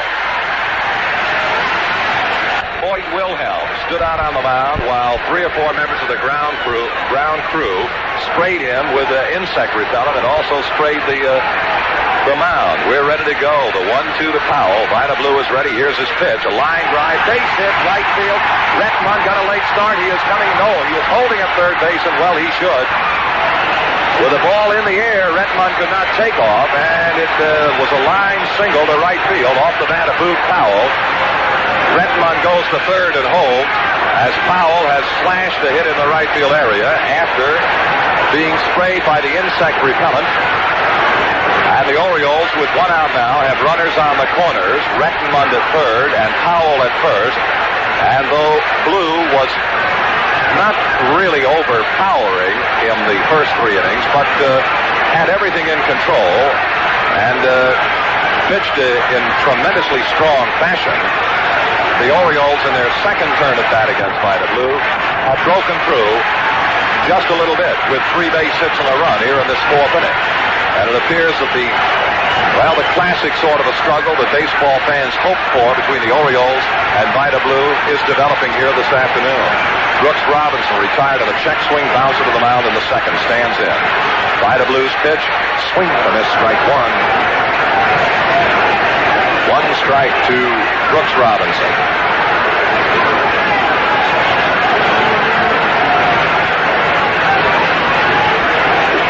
Powell at first base, Rettenmund at third, 1 out. Vida Blue is ready. The 1-strike offering to Brooks. Ground ball right at the third baseman. They should get 2. They'll throw to second. That's 1. Now to first, and they get 2. Brooks hits into a quick double play. Bando to the second baseman Green, to the first baseman Davis. But the Orioles come back with a run on 3 hits and leave a runner at the end of 4. Oakland 3, Baltimore 1. This is Cal Ripken. Playing every day means staying in top form.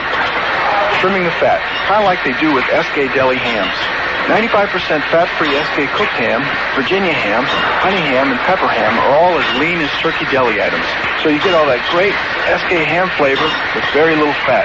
I wish I could say the same for myself. Slice to order at the deli counter. Taste the difference. Quality makes SK. Who's smarter? This guy went to Sears Brand Central for a new refrigerator. And this guy keeps his milk cold in a creek. Easy. The Sears guy. Right. Through August 27th, get an 18-cubic-foot Kenmore refrigerator with free ice maker, only $649.99. Or a 22-cubic-foot Kenmore, only $1099.99. And get a free $100 savings bond with each. Now that's smart. Yep. So who's smarter? The guy who went to Sears or this guy who cured the common cold? That's anyone's guess. Prices may vary in Alaska, Hawaii, and Puerto Rico.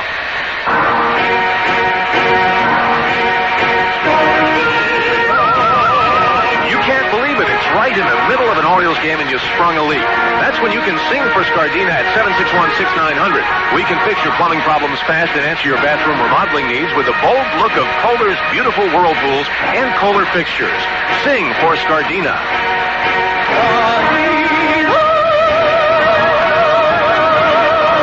761-6900. WBAL Radio's Dave Durian talks about the morning show. We're always looking for the unpredictable. We're always looking for information that surprises people. People will walk away saying, wow, I didn't know that, or gee whiz. Those are the kinds of things we look for every single morning on the morning show. Surprises. That's Baltimore? Yeah, I heard it on BAL Radio. Listen weekday mornings 5 to 9 for Dave Durian and the Morning Team on Radio 11 WBAL.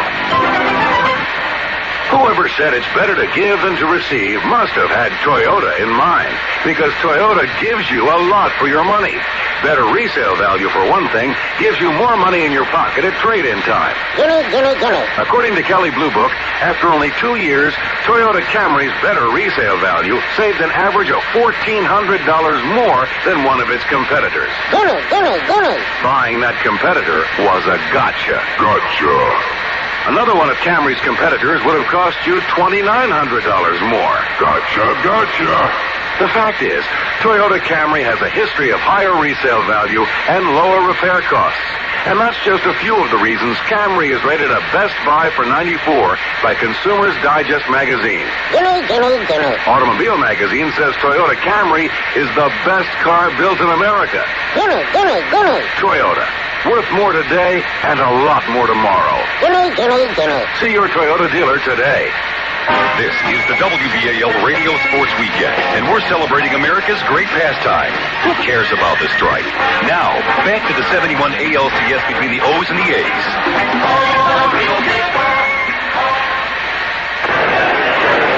Well, the Orioles made a couple of sounds against Vida Blue in the bottom of the fourth inning and at least picked up one run. And now McNally is ready to go to work against the top end of the Oakland batting order here in the top half of the fifth inning. It'll be Campaneris, who is grounded to short and flied to right. Then Joe Rudi, and then Reggie Jackson.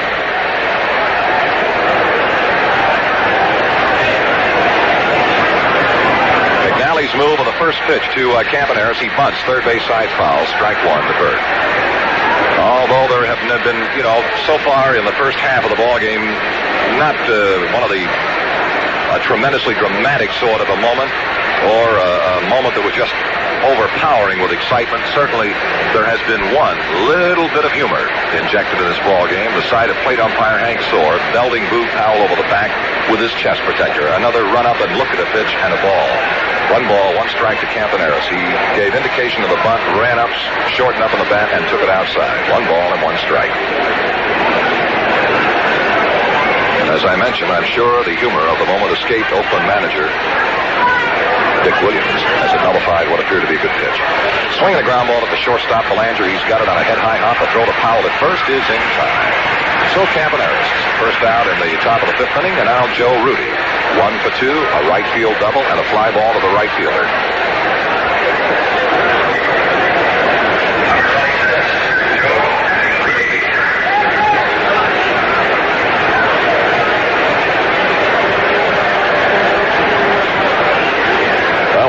That you might be tuned our way to this first game of the 1971 American League Championship Series. We do hope that you enjoy the broadcast. And remember, tomorrow afternoon we'll be on the air at 1:15. Catfish Hunter against Mike Cuellar. McNally all ready to go, and his first offering to the right-hand swinging Rudi. The left-hander throws, swinging a fly ball left field. Rettenmund starts in, now going a little bit to his right. The ball sinking. He caught it right off the shoe tops. Rettenmund started in, kicking up huge gobs of turf, then set to make the grab, and the ball suddenly was sinking and veering off to his right-hand side, and he caught it right off his right shoe. Rudi is the second out of the inning, 2 down, and here is Reggie Jackson. He's fly to left and grounded to third in 2 previous turns against Dave McNally. Oakland out hitting the Orioles 6-3 and outscoring them 3-1 through the first half of the all-important first game. McNally's move on the pitch to Jackson. Fastball is cut on and fouled up the screen, strike 1.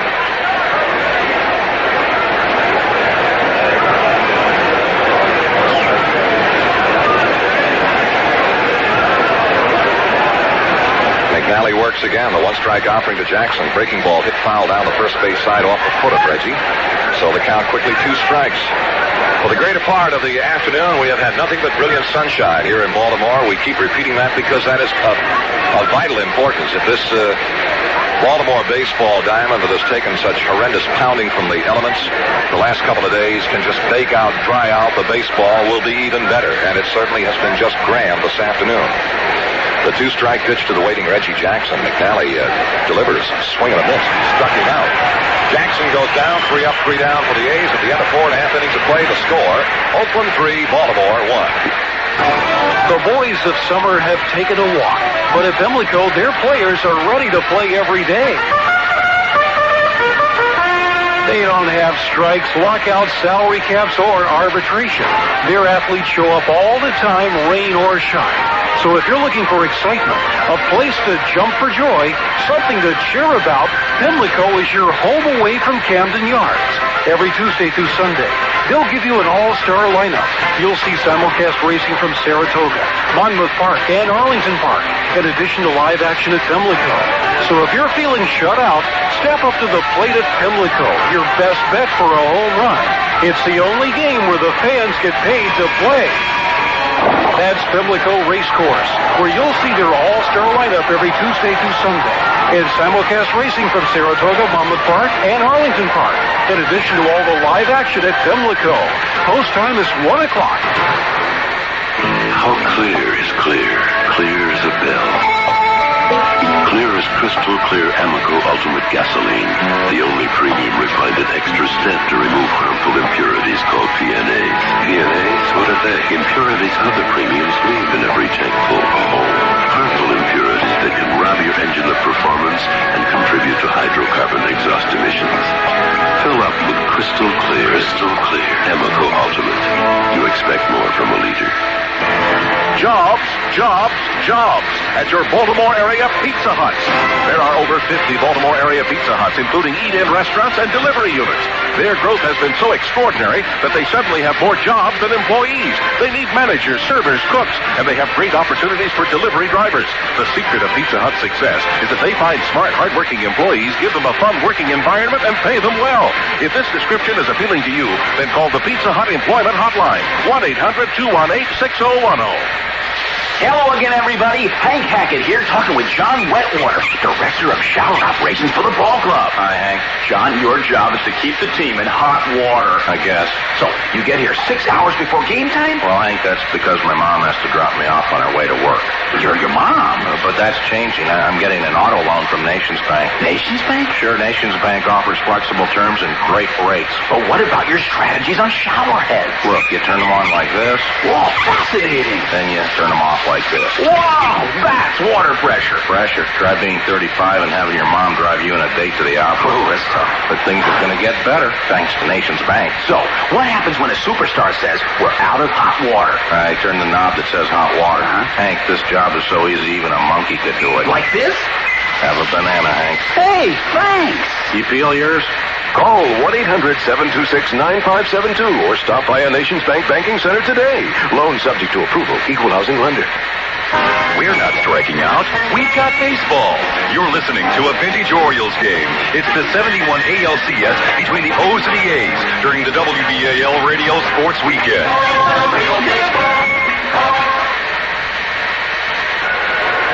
Well, good afternoon, everybody. This is Bill O'Donnell joining you on the radio side as Chuck and I have been switching during our break from radio and television locations.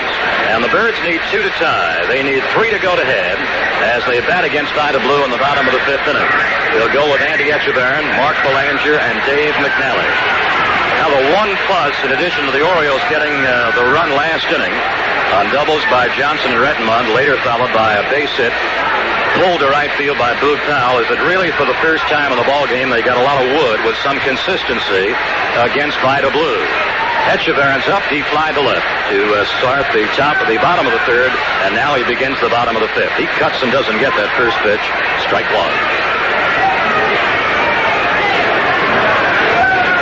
Andy has just concluded his greatest year with the bat, and that goes for his minor league days as well as his major league days in the Baltimore uniform. 0-1. It's inside to Andy. 1 ball and 1 strike. A quick check of the open infield. Bando 3rd, Campaneris short, Green 2nd, Davis 1st, the outfield, Rudi left, Mangual center, and Jackson's in right. Duncan now sets up the target. For Blues 1-1 deal. It is outside. 2 balls and 1 strike. The Orioles as a club this year batted .261. Oakland as a club batted .252. In home run power, something we've not yet seen today. The Orioles 158 homers, the A's 164 baggers. 2-1 pitch. Breaking ball for a belt-high strike to Andy. 2 balls and 2 strikes. Everything that Vida Blue has thrown today, breaking pitch or fastball, has been thrown hard. He's yet to throw a changeup to anybody. 2-2 on the way to Andy. High, 3 balls and 2 strikes. Blue pitched hitless ball the first 3 innings. As a matter of fact, had 4 strikeouts through the first 3, including Frank Robinson and Boog Powell back-to-back in the 2nd inning. He hung up strikeout number 5 last inning against Frank Robinson. He's coming to Andy now with his 3-2 pitch. High drive, right center field, playable by Reggie Jackson, calls off Mangual in right center. And Jackson for the putout. Etchebarren skies to right center where Reggie Jackson makes the catch. And here's Belanger.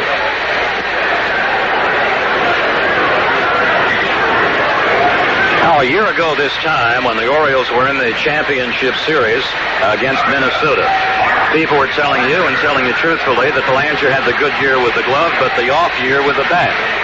And now, a year later, we can tell you both ways he had the good year with the bat and likewise with the glove.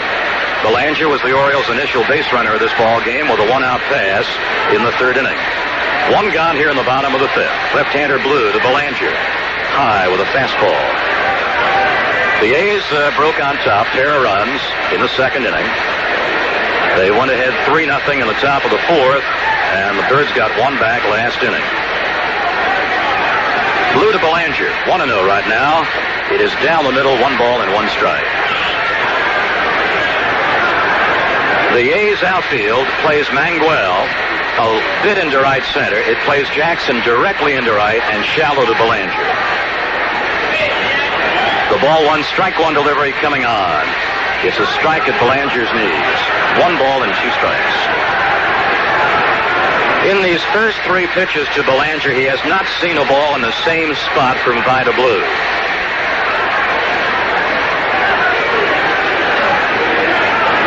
All right, Blue gets his wigwaggings from Duncan, winds and deals. He's high, 2 balls and 2 strikes. When Blue into this fifth inning, when Blue today has been off the plate, when he's been wild, as he was right there with Belanger, most of his wildness has been high. He's only walked 1 man, and this is the man he walked, Belanger in the third. With 1 gone, 2-2 to Belanger now. Is fouled straight back to the netting. In case you missed some of the added information surrounding yesterday's rainout and the postponement of Game 1, delayed until today, there will be no travel day now in this playoff series. Game 3 will be played as originally scheduled Tuesday, played in Oakland. 2-2 to Belanger. High, 3-2. Originally, games 1 and 2 were to be played yesterday and today, and then tomorrow was an open day or a travel day with Game 3 on Tuesday. So the pattern in games played will stay the same.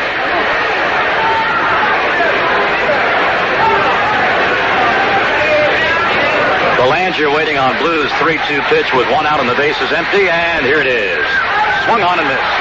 6 strikeouts for Vida Blue. Blue has struck out Frank Robinson once, Rettenmund once, Boog Powell once, and now adds Belanger to that list. He has totaled 6 strikeouts, retired the first 2 in the bottom of the fifth, and the greeting is for Dave McNally. We've had a quick 4-way confab go on at the mound between Vida Blue, his catcher, Dave Duncan, third baseman Bando, and first baseman Tommy Davis. Now, there might have been a conversation in there somewhere, either by Duncan or by Davis or by Bando. It might have been, look, bear down against McNally just as you did against Etchebarren and Belanger, because McNally is known to hit a long ball once in a while. So don't relax. Just reach back against McNally as you have. Somebody might have said that to him. He fires an outside shoulder-high fastball. 1 ball and no strikes. Here in the bottom of the fifth inning, it's Oakland 3 runs, 6 hits. And it's the Orioles a run and 3 hits. Vida Blue to Dave McNally with his 1-0 serve. Swing and a miss. 1 ball, 1 strike.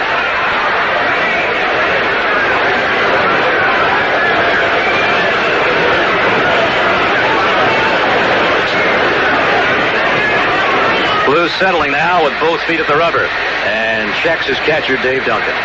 He winds right on top. The 1-1 pitch is low. 2 balls and 1 strike. 2 are out here in the bottom of the fifth inning, and nobody's on. Blue had a 1-2-3 first inning as he wrapped up Blair, Johnson, and Rettenmund in order. Then had a 1-2-3 second as he closed out Frank Robinson, Powell, and Brooks. He faced 4 men in the third, walking Belanger. Orioles got to him for a Johnson 2-bagger, a Rettenmund double to get their first run. McNally waiting 2-1. The windup in the 2-1. Swing and a miss, 2 balls and 2 strikes. Vida Blue's last pitching appearance was just 1 week ago today. He worked 7 innings against Milwaukee, and they were 7 shutout innings as he gave up 3 hits in gaining his 24th win.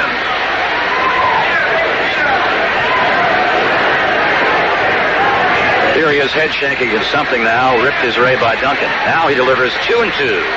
Here's a foul to the upper deck directly behind the plate. Vida Blue became a 20-game winner as early as the first week of August after making a few attempts and not getting his 20th back in July. He won his 20th the 7th of August against the White Sox. He shut them out 1-0. 2-2 on the way with 2 out. High pop foul between the plate and the Oriole dugout. Bando comes over from the third base side. Now near the Oriole dugout, he one-hands it and then steps on the top step of the Oriole dugout with the ball in the glove. McNally fouls out, and at the end of 5 innings of play, it's Oakland 3, Baltimore 1. Not knowing when to say when, Eckinger presents The Wise Guy. Oh, these questions that echo in my mind. Why is traffic always worse when you're late? Why do stars fall down from the sky every time you walk by? Why do they play Take Me Out to the Ball Game when you're already there? Speaking of baseball, why do they call them stands if you're supposed to sit down? Why do you put on a pair of underwear? Am I missing something? And why are Eckinger prices so low? Because I said so. And because Eckinger has 8-foot 3x4 pressure-treated landscape timber for only $241. Get a gallon of Duron Finish 500 interior flat paint for just $10.77. And right now, get select Rubbermaid items for 25% off. Like a 45-gallon Bruiser trash can or a rough tote storage container. It's just like Eckinger says, the low price keeps you coming back. Why do we carefully teach our kids how to walk and talk? Then later on tell them to sit down and be quiet. You'll also get great low prices on Weiser, Stanley, Johnson, and Flecto at Eckinger and Eckinger Home Project Centers. Price is good through August 13th. And now, George Ferris Jr., Chairman and CEO of Ferris Baker Watts Incorporated. It really doesn't make sense to pay federal taxes on savings you have in banks when you could put your money in a tax-free fund and have ready access to it whenever you wish and free checking for amounts of $100 or more.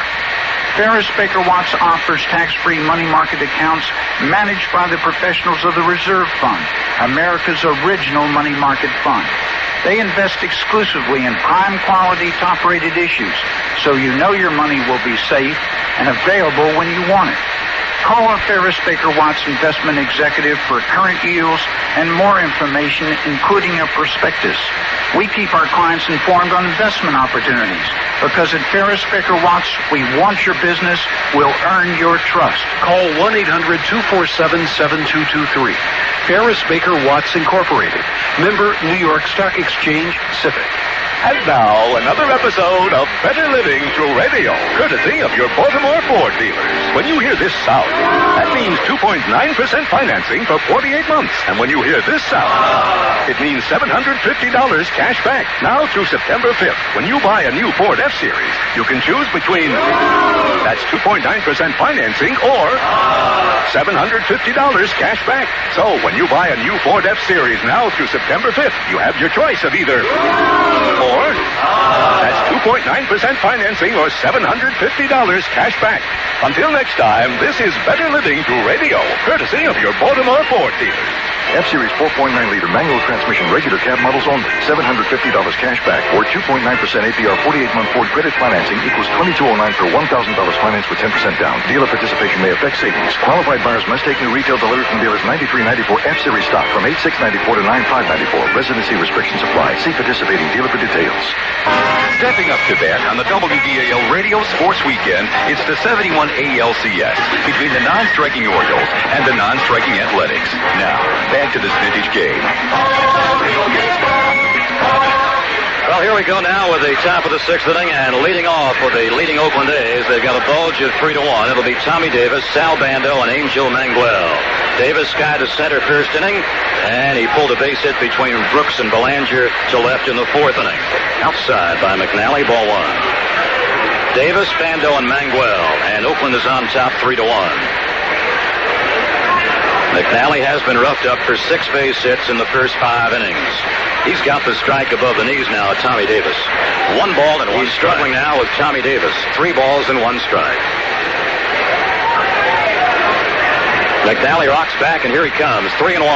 Here's a line drive right past the mound. 1 skip back a second. Gets away from Dave Johnson and rolls to the outfield grass. An error charge to Johnson on the one-hop liner to the right of second base.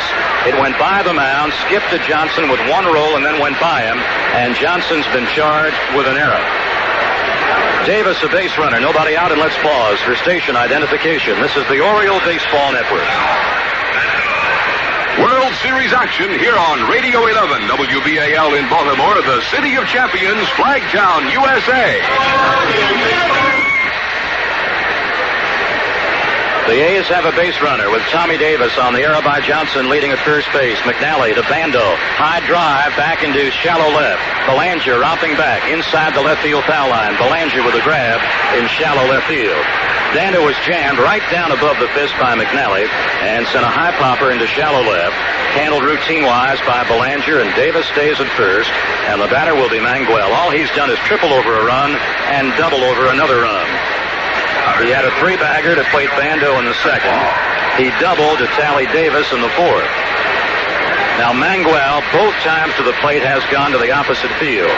He went to straightaway right in the second inning, and then went to the power alley in right center in the fourth inning. Davis, good lead at first base. Strike right to the belt now, Mangual. Mangual, during the regular season, had but one three-bagger. And his first trip today, he got the three-base hit. He finished the year batting at .286. Davis edges off his lead. He's held by Powell at first base. The pause, and they've got him picked off in a throw to Powell. Powell runs Davis towards Belanger. And now Belanger runs him back, and Belanger tags him out. McNally has picked off Davis, who had good leads against him, first when Bando was up and now when Mangual was up. He threw to Powell. Powell raced him towards Belanger. Threw to Belanger in front of second base. Belanger ran him back halfway between second and first. Belanger made the tag. So Davis is off the bases, and now Dick Williams is complaining to first base umpire Knapp. I'm sure that McNally balked. Williams beat, listened to by Larry Knapp, and now Williams returns to the open dugout. Davis has been picked off. McNally to Powell to Belanger, who made the tag. So the bases are clean. McNally will now work full windup to Mangual. And he throws him his one-strike deal. He hits a foul down the right field side. Here's Frank Robinson running to the foul line, at the foul line, and he can't get to it. It's in the seats. A two-strike count to Mangual. For the third time now in the ball game, Dave Leonard is warming. Leonard warming in the Oriole bullpen.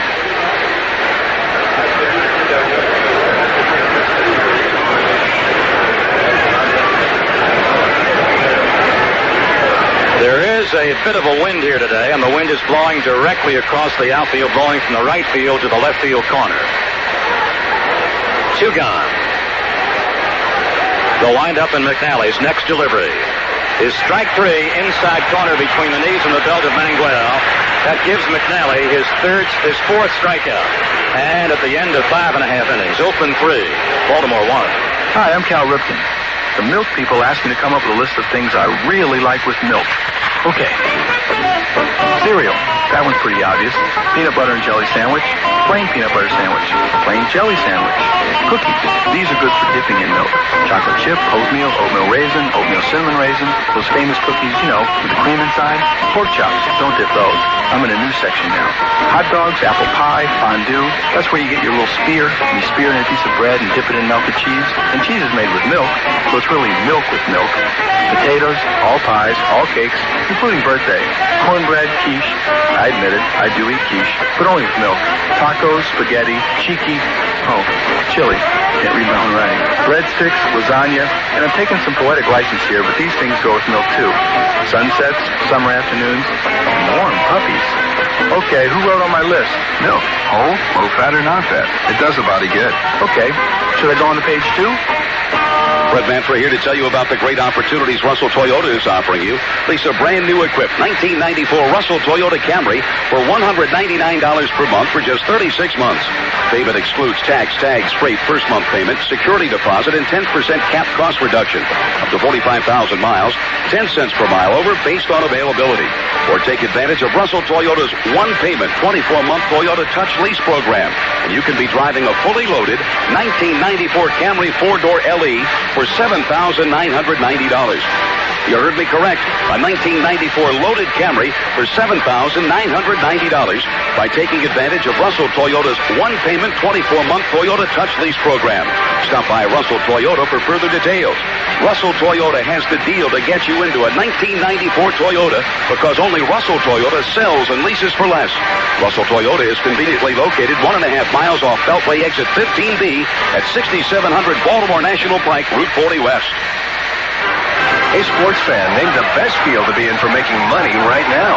Left field? Wrong. I know. Right field? Nope. The real estate field. Oh, trick question. The real estate market's booming right now. You're saying I could make more money as a real estate agent than playing left field for a major league team? No, I'm saying you haven't got the arm for left field. And yes, if you're with Century 21, you are with a major league team. Come on. Really? As an agent for Century 21, your financial success is limited only to your own entrepreneurial efforts. Like being in business for yourself. Yeah, so to speak. But with Century 21, you're joining a team of over 75,000 agents worldwide, backed by the most comprehensive training program in the industry. Well, what's that got to do with baseball? Well, Century 21's 75 Maryland offices are looking for experienced, qualified agents right now to join the team that's most outstanding in their field. Century 21?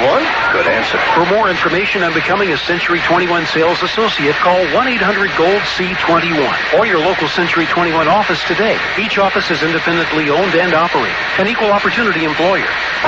Hey, the only strike you'll hear today is when the umpire calls it. You're listening to a vintage broadcast of the 71 ALCS, featuring the O's and the Athletics on the WBAL Radio Sports Weekend. Well, what's coming up in the bottom of the sixth inning? The leadoff spot is starting it off, Paul Blair. Then Dave Johnson and Merv Rettenmund. Bird's bat began to explode a bit 2 innings ago on Johnson's double and Rettenmund's double. And that's how the Orioles have their only run at the expense of Vida Blue, who starts to work in the bottom of the sixth inning with a lead of 3-1. Third baseman Bando comes up even with a sack at third and right back of the grass.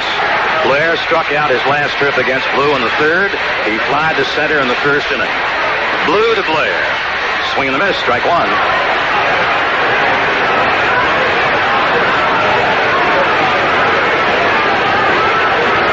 Johnson will cut next here in the bottom of the sixth inning. Blue reaches in the glove, kicks and deals 0-1. He backs Blair away. 1 ball and 1 strike.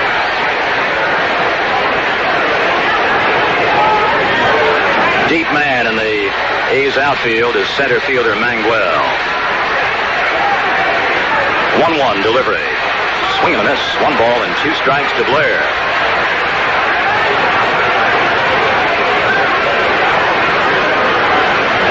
Bando stays right with the bag at third base and just inside the foul line. Blues 1-2 pitch to Paul. High, 2 balls and 2 strikes. Last trip in the third inning, Blair was going after and seeing a lot of shoulder-high fastballs from Blue. Blue now just fingers up on that rosin bag and slams it back behind the rubber.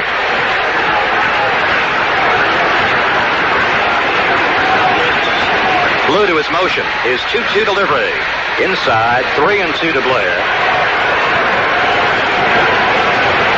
Just for a brief moment, Blue turns his back at home plate. He thought he had strike 3 on that inside corner.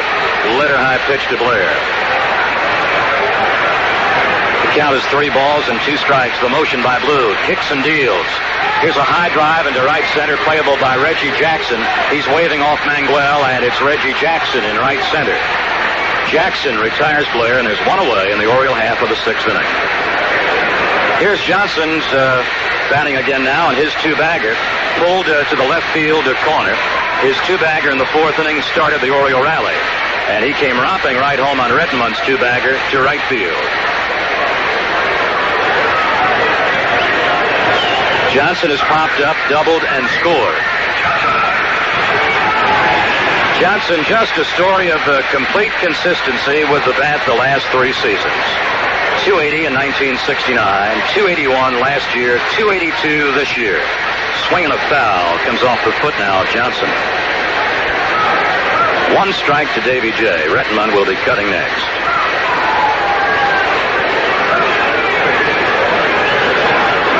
The A's outfield playing to Johnson just about the same way it did to Blair. Rudi in left, Mangual straightaway center. A bit to right center is Jackson. Backing off deeper at third now is Sal Bando. Blue with a lead of 3-1. In he comes 0-1. Swing and a miss. He's got Johnson down 0-2.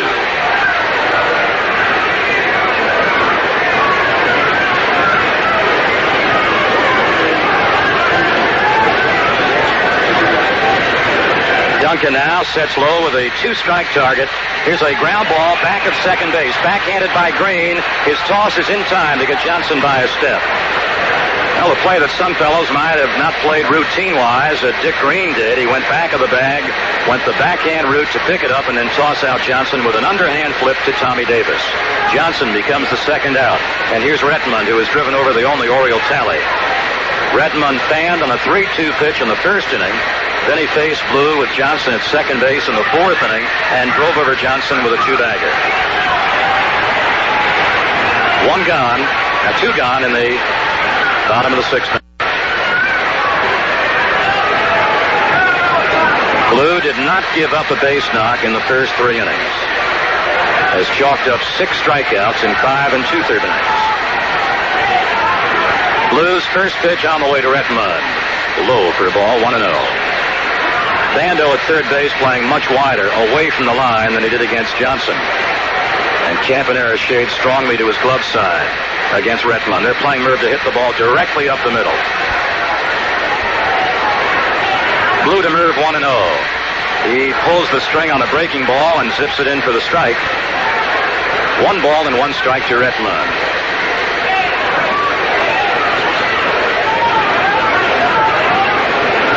Rettenmund back to that rear restraining line, closing his stance slightly on the 1-1 deal.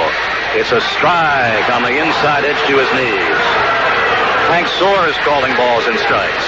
6 umpires work this ball game. The rest of the infield umpires, Larry Knapp, Lou DeMura, and Jake O'Donnell, the foul line umpires, Ron Luciano down in left, and Bill Kunkel down to right. 2 out, bases empty. Blue ahead. 1-2. Here's a half-swing foul back to the seats to our right. The Orioles had to wait until 1 was gone in the 3rd inning to get a base runner as Blue had set down the first 7. Then they had to wait to the 4th inning before they got their first base hit.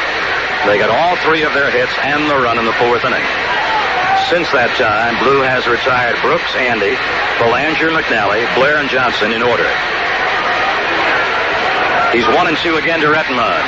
Here's a foul on the ground, and it bounces right into the Oakland dugout. Rettenmund was jammed, led her high, got a late swing, and a ground foul into Oakland's first base dugout.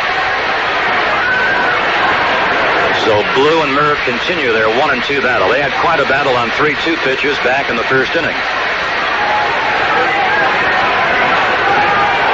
Blue coming back again. 1-2. Here's a foul towards the Oakland dugout and drops in the seats. For those of you that may not have heard this news during our Oriole broadcast in the month of September, or perhaps did not read about it in your local newspapers all along our Oriole radio network, the Orioles were followed the entire month of September and were scouted for Oakland by the former Tiger manager Mayo Smith. The 1-2 deal again to Merv. Strike 3, it gets the knees, and Rettenmund annoyed with a call by Hank Soar to retire the side. Blue now with 7 strikeouts at the end of 6 innings. Oakland 3, Baltimore 1. With a family to worry about, I've learned to appreciate the importance of safety. I mean, I used to look at cars with rag tops. Now I look for ones with airbags. Nowadays, it pays to be safe. When I told my neighbor that, she just laughed and said, don't complain, and that's going to save your life. Not to mention money on your insurance. That's why Nationwide offers safety discounts. So I figured that was worth a call to Kim, my Nationwide insurance agent. We can save you money on your auto insurance. She said I could get discounts for a lot of things. And on your homeowner's insurance. Even for the smoke alarms and fire extinguishers in my house. So call your Nationwide insurance agent. You know, I like the idea of saving money. And ask about our safety discounts. Because when the kids grow up, I'm buying myself a sporty little convertible. the CD player, and, airbags. Nationwide is on your side. Hey, you! Play the new Scratch Baseball game from the Maryland Lottery. And you could win a commemorative baseball T-shirt. Commemorative? Yes, the compliment to every collection. This 100% cotton beauty is suitable for framing and complete with neck tag instructions such as machine wash, tumble dry. It has thousands of uses. Wear it to a bowl game and point to the four-color picture of Camden Yards on the shirt and yell out, I am here. Spill mustard on it. Soak it in cold water and wrap it around your head to keep cool in the summer. Have a pretend bullfight with your chihuahua. Oh, nay. Easy to get one. Simply play Scratch Baseball from the Maryland Lottery. You could win up to $500 in cash. Then, scratch the special bonus area. If you see a shirt there, congratulations. Yes, congratulations. Just collect 5 tickets for the T-shirt in the bonus area and send them in. You'll have your new T-shirt in no time. Impress your friends. Fool your enemies. Whip it around your head to show extreme excitement. See your Maryland Lottery agent today so you can win a commemorative baseball T-shirt. It's really neat.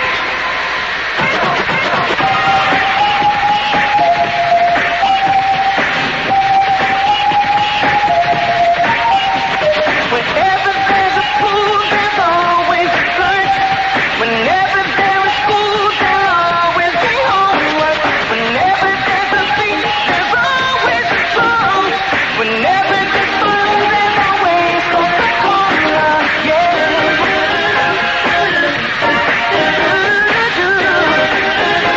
always Coca-Cola. The stars will always shine, the birds will always sing. As long as there is thirst, there's always something. Coca-Cola traffic is always the one. Whenever there is fun, there's always Coca-Cola, Coca-Cola, always Coca-Cola. 1971 was the year Apollo 9 landed on the moon. The 26th Amendment was passed, and the French Connection was named Best Picture.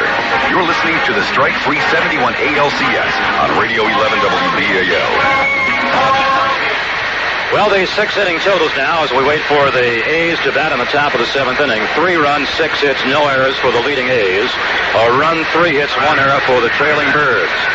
And in the Oakland 7th, catcher Duncan, second baseman Green, and pitcher Blue.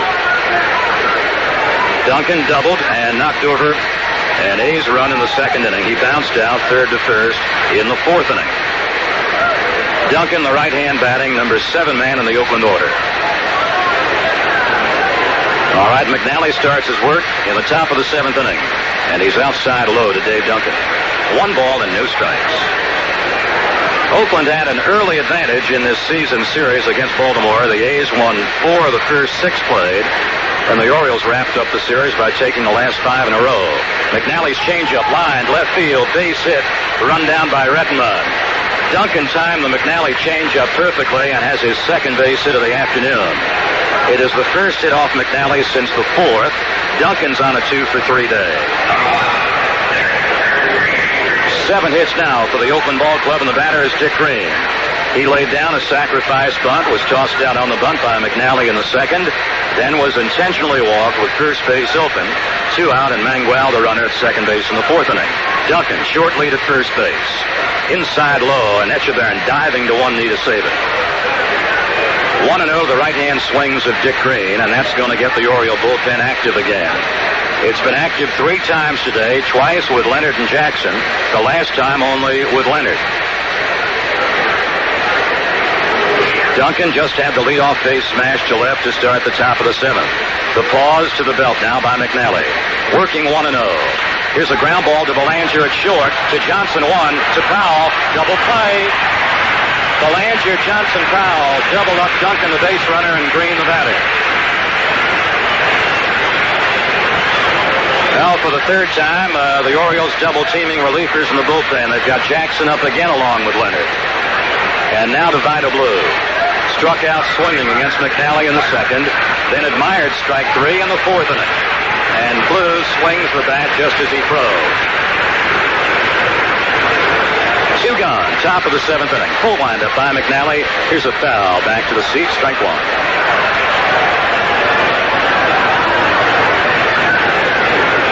A's have 7 hits off McNally. Their big frame, a 3-hit, 2-run second. Dave ahead of Blue with the 0-1 pitch. Low outside. 1 ball, 1 strike. Oakland's bullpen all during this ball game out there in right field has just been sitting back. 0-1-1. Swing and a miss by Vida. 1-2.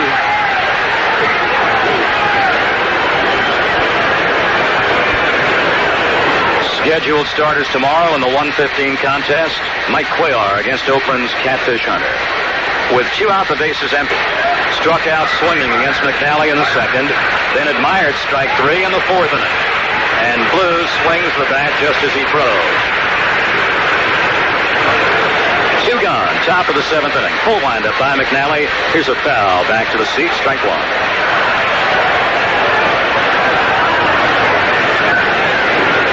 A's have 7 hits off McNally. Their big frame, a 3-hit, 2-run second. Dave ahead of Blue with the 0-1 pitch. Low outside. 1 ball, 1 strike. Oakland's bullpen all during this ball game out there in right field has just been sitting back. 0-1-1. Swing and a miss by Vida. 1-2.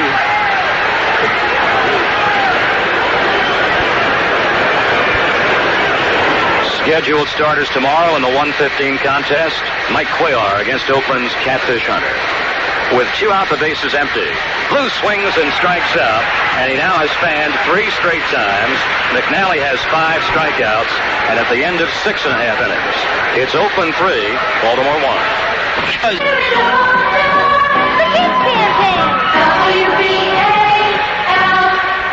We're here in Baltimore to discover why some people buy Utz potato chips over the national favorite Lay's potato chips. Representing Utz is Earl. So tell us, Earl, what is it you dislike about Lay's? Nothing.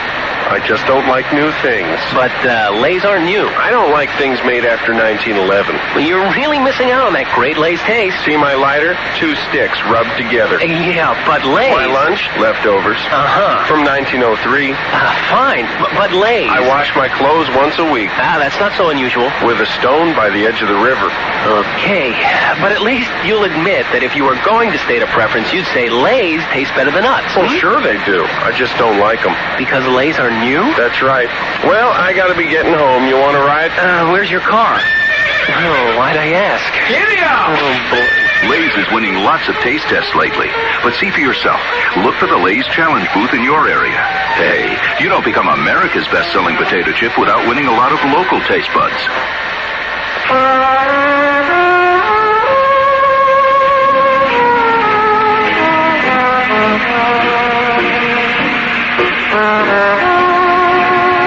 Quality and value have returned to the city of Baltimore at McCafferty's Restaurant in Mount Washington.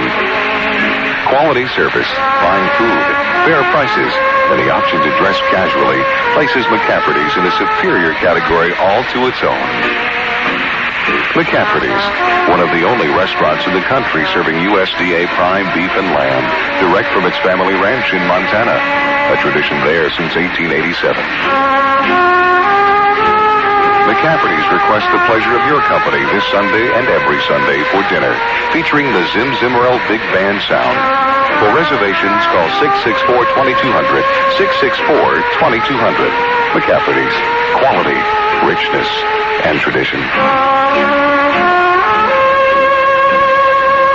In 1971, Vida Blue won the MVP and Cy Young Awards. The Orioles' Dave McNally went 21-5, and the Pirates' Willie Stargell hit 48 dingers.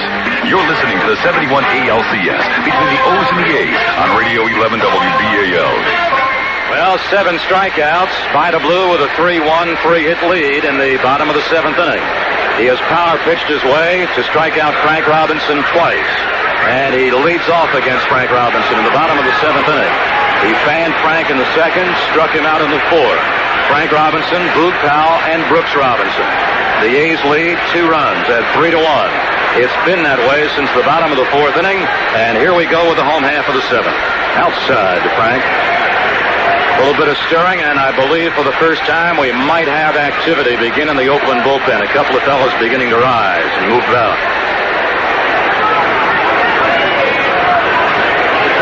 Blue winds. He's going to gun in the 1-0 pitch. He changes up, and here's a foul on the ground outside the Oriole dugout.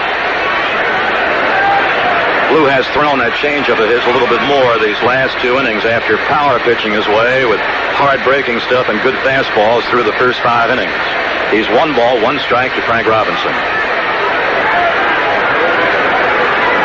Mudcat Grant just beginning to rise in the Oakland bullpen, but Mudcat is not throwing out there. The duel now is Blue to Frank Robinson. 1-1 pitch, low and away. 2 balls and 1 strike.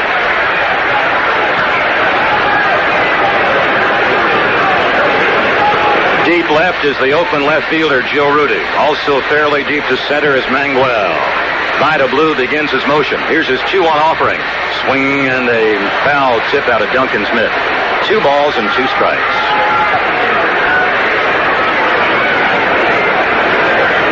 Eddie Watt starts to loosen up in the Oriole bullpen. That's the first time he's been up today. Frank Robinson beginning the bottom of the 7th inning. Vida Blues, 2-2er. Here it is to Frank. High, 3-2 with Powell to follow.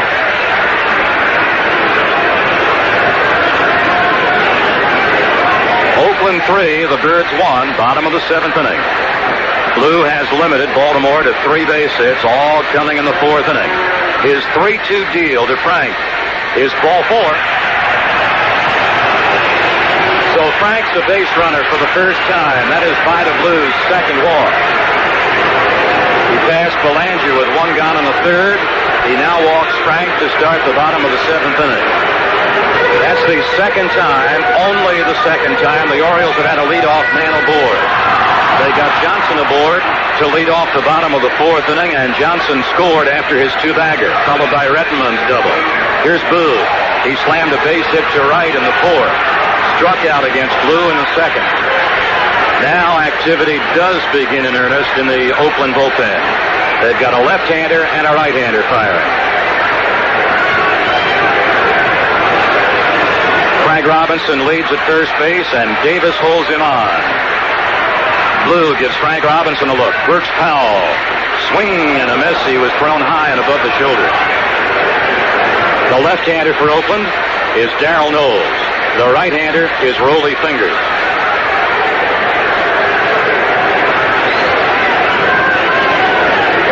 Powell's at a 1-strike count against Vida Blue.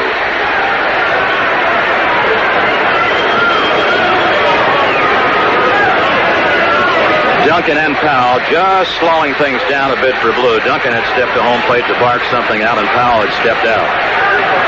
Frank Robinson now scratching his lead at first base. There's nobody gone in the bottom of the 7th inning. Oakland's lead is 3-1. With the pitch to Powell. Boog taking low. 1 ball and 1 strike.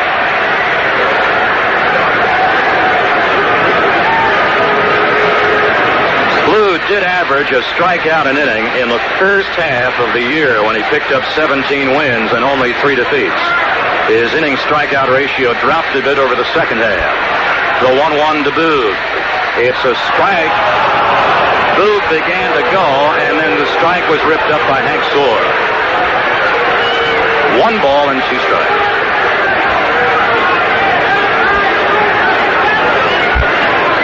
Earl Weaver standing at the near corner of the Oriole third base dugout, barking out to plate umpire Hank Soar. Blue looking at Frank Robinson's lead. 1-2 to Powell. Swing and a miss. He strikes him out for the 2nd time in the ball game. Blue gets 8 strikeouts now. 1 gone, bottom of the 7th, and Brooks Robinson. Brooks was out on a half-swing ground ball to Blue at the mound in the 2nd inning. With Powell at first, with Rettenmund at 3rd, and 1 out in the 4th inning. Brooks pulled a ground ball to Bando at 3rd, and Bando turned into a double play.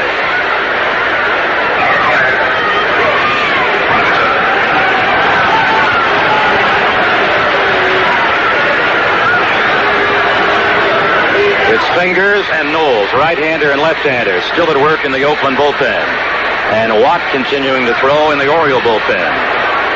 1 on, 1 gone. Brooks is hitless in his first 2 trips against Vida Blue. His set and his pitch to Brooks. Fanned at and missed, 0-1.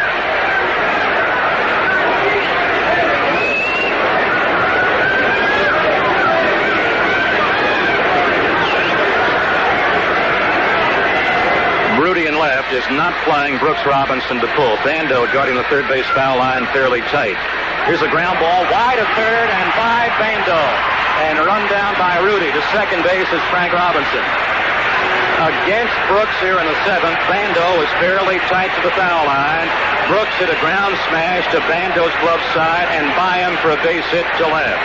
So at the moment, with one out, the Orioles have the tie run at first base with Brooks Robinson trailing 3-1. They've got Frank at second base ahead of Brooks, and they're going to bat Andy Etchebarren against Blue. That's the first Oriole base hit since the fourth inning. The Birds now have 4 hits to go with their 1 run and trailing 3-1 on the board. Etchebarren has fly to left, fly to right.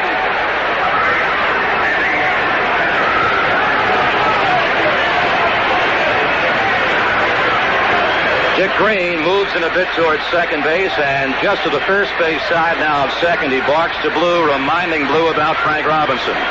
Davis at first will not hold on Brooks.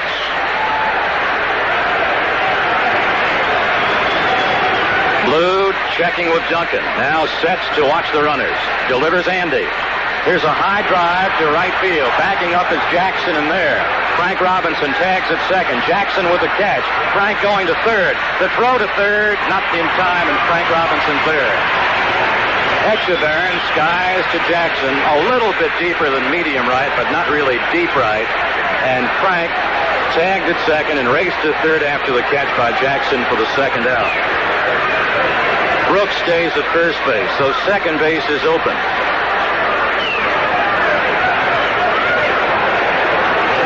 Here in the seventh, Frank Robinson worked against Blue and drew a walk. Then Blue reached back and struck out Powell for his 8th strikeout. Brooks Robinson bounced a base hit by the glove side of the third baseman Bando, advancing Frank to second. Frank has just moved to third on the fly ball by Etchebarren to right. Runners are at the corners, perched there with 2 gone.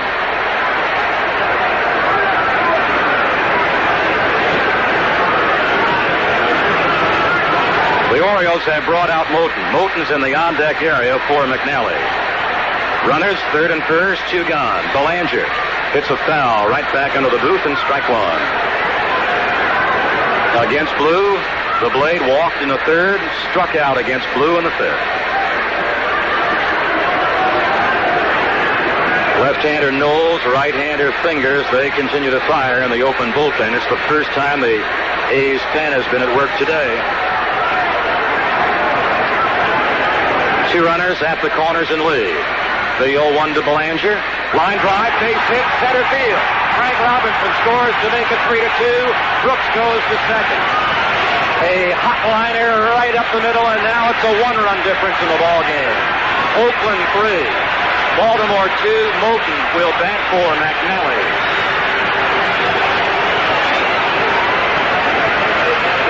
Let's pause for station identification before Moten bats. This is the Baltimore Oriole Baseball Network. Listen to all the action of the 1971 World Series here on Radio 11, WBAL in Baltimore, the city of champions. Orioles now down by just 1. They were down 2-0 after 2. They were down 3-0 after 3.5. They were down 3-1 after 4. They're now down 3-2 and still batting in the bottom of the 7th inning. Moten has been announced.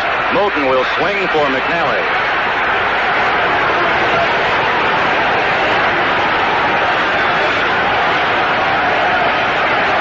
Two Oriole runners aboard. The tie run is at second base with Brooks Robinson.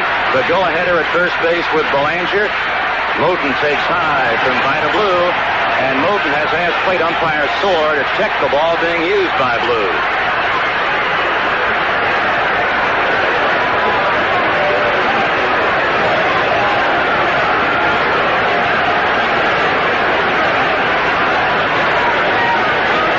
Belanger has the advantage of a long lead at first base. Davis playing back and not holding. Shorter lead by Brooks Robinson off second. Left-hander Blue to the right hand cuts to Moten. Swing and a miss. 1 ball and 1 strike.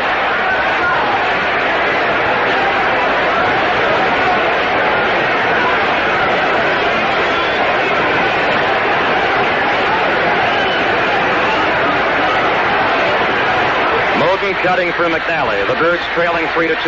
On the 1-1 to Cuz. It's low and tight. 2 balls and 1 strike.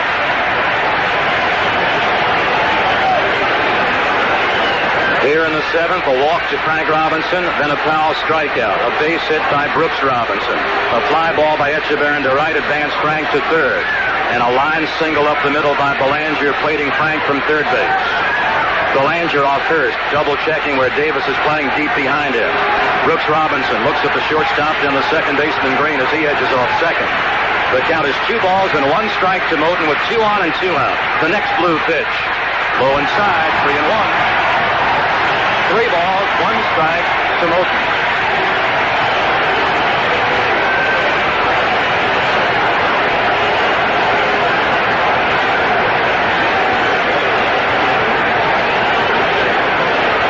Well, maybe you're thinking about Game 2 of the 1969 American League Championship Series, in which Moten played a big part with a base hit off Peranowski. 3-1 pitch to Moten. Line drive, base hit, left field. Brooks around third, he'll tie it up. Belanger's coming to third. Belanger's being held up. Into second with a double is Moten. Moten batting for McNally. Doubles to the left field corner to score Brooks. And let's start all over it. 3-3.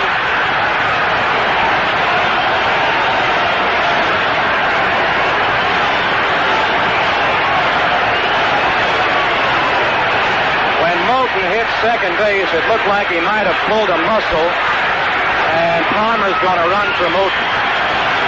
Moten now is being cheered and applauded as he returns to the dugout, and listen to it.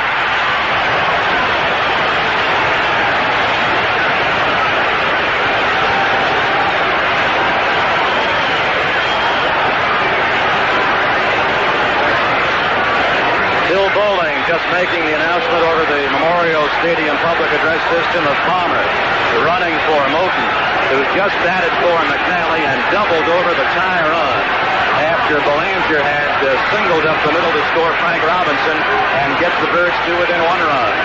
Palmer runs for Moten. So Palmer's at second, Belanger's at third, and Blair's up in a 3-3 7th inning, first game American League Championship Series tie. Blair has been handcuffed in 3 trips. Blair has flied to center, fanned, and flied to right.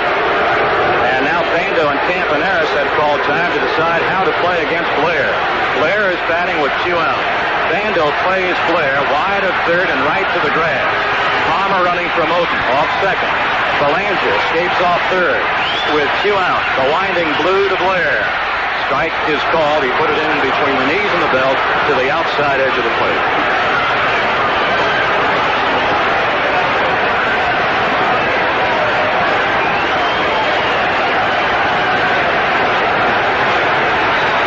Blair waiting the 1 striker. Here it is. It's inside above the belt. 1 ball and 1 strike. The 2 Oriole runs here in the 7th inning. They've come home after 2 are out. On Belanger's single and Moten's pinch hit 2-bagger. 1-1 to Blair. Here's a foul right back towards the booth. It's 1 ball and 2 strikes.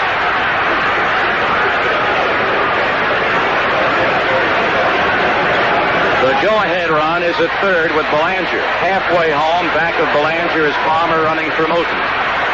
Palmer, as he leads off second, looks to second baseman Green. Campaneris cut to the hole. Belanger ducks off third on the 1-2.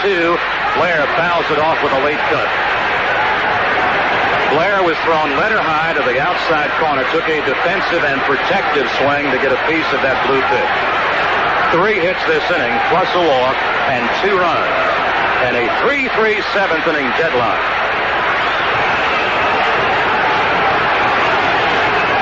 Blue head shaking to Duncan. Now he likes something. 1-2 to Blair. Here's a foul over the booth. Blue, despite giving up 3 base hits and the run in the 4th inning, was in strong control. Because as you look through the first 6 innings, in 4 of the first 6 innings, Blue faced only 3 men. In other words, set down the side in order. Birds have picked on him and tied it up here in the 7th. Blair on the 1-2 pitch, the 2 runners lead. Here's a pop foul coming back and out of play.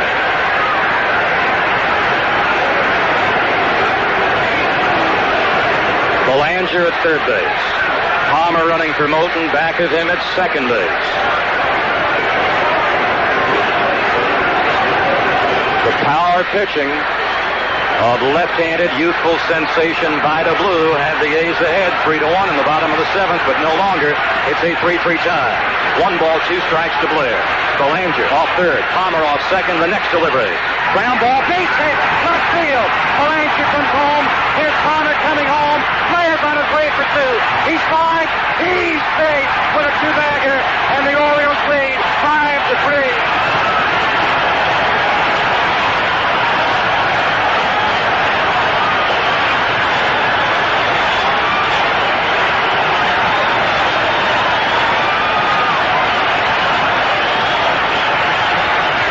Just pulled a smoking ground shot. Bando didn't have a chance to get it near the foul line. The ground double by Blair. Plates Belanger with the go-ahead run. Plates Palmer with a pad run. Baltimore 5, Oakland 3. In a 4-run Bird 7th inning, and here's Johnson, the 8th man to bat. 2 RBIs on the 2-bagger by Blair. Johnson taking high, ball 1.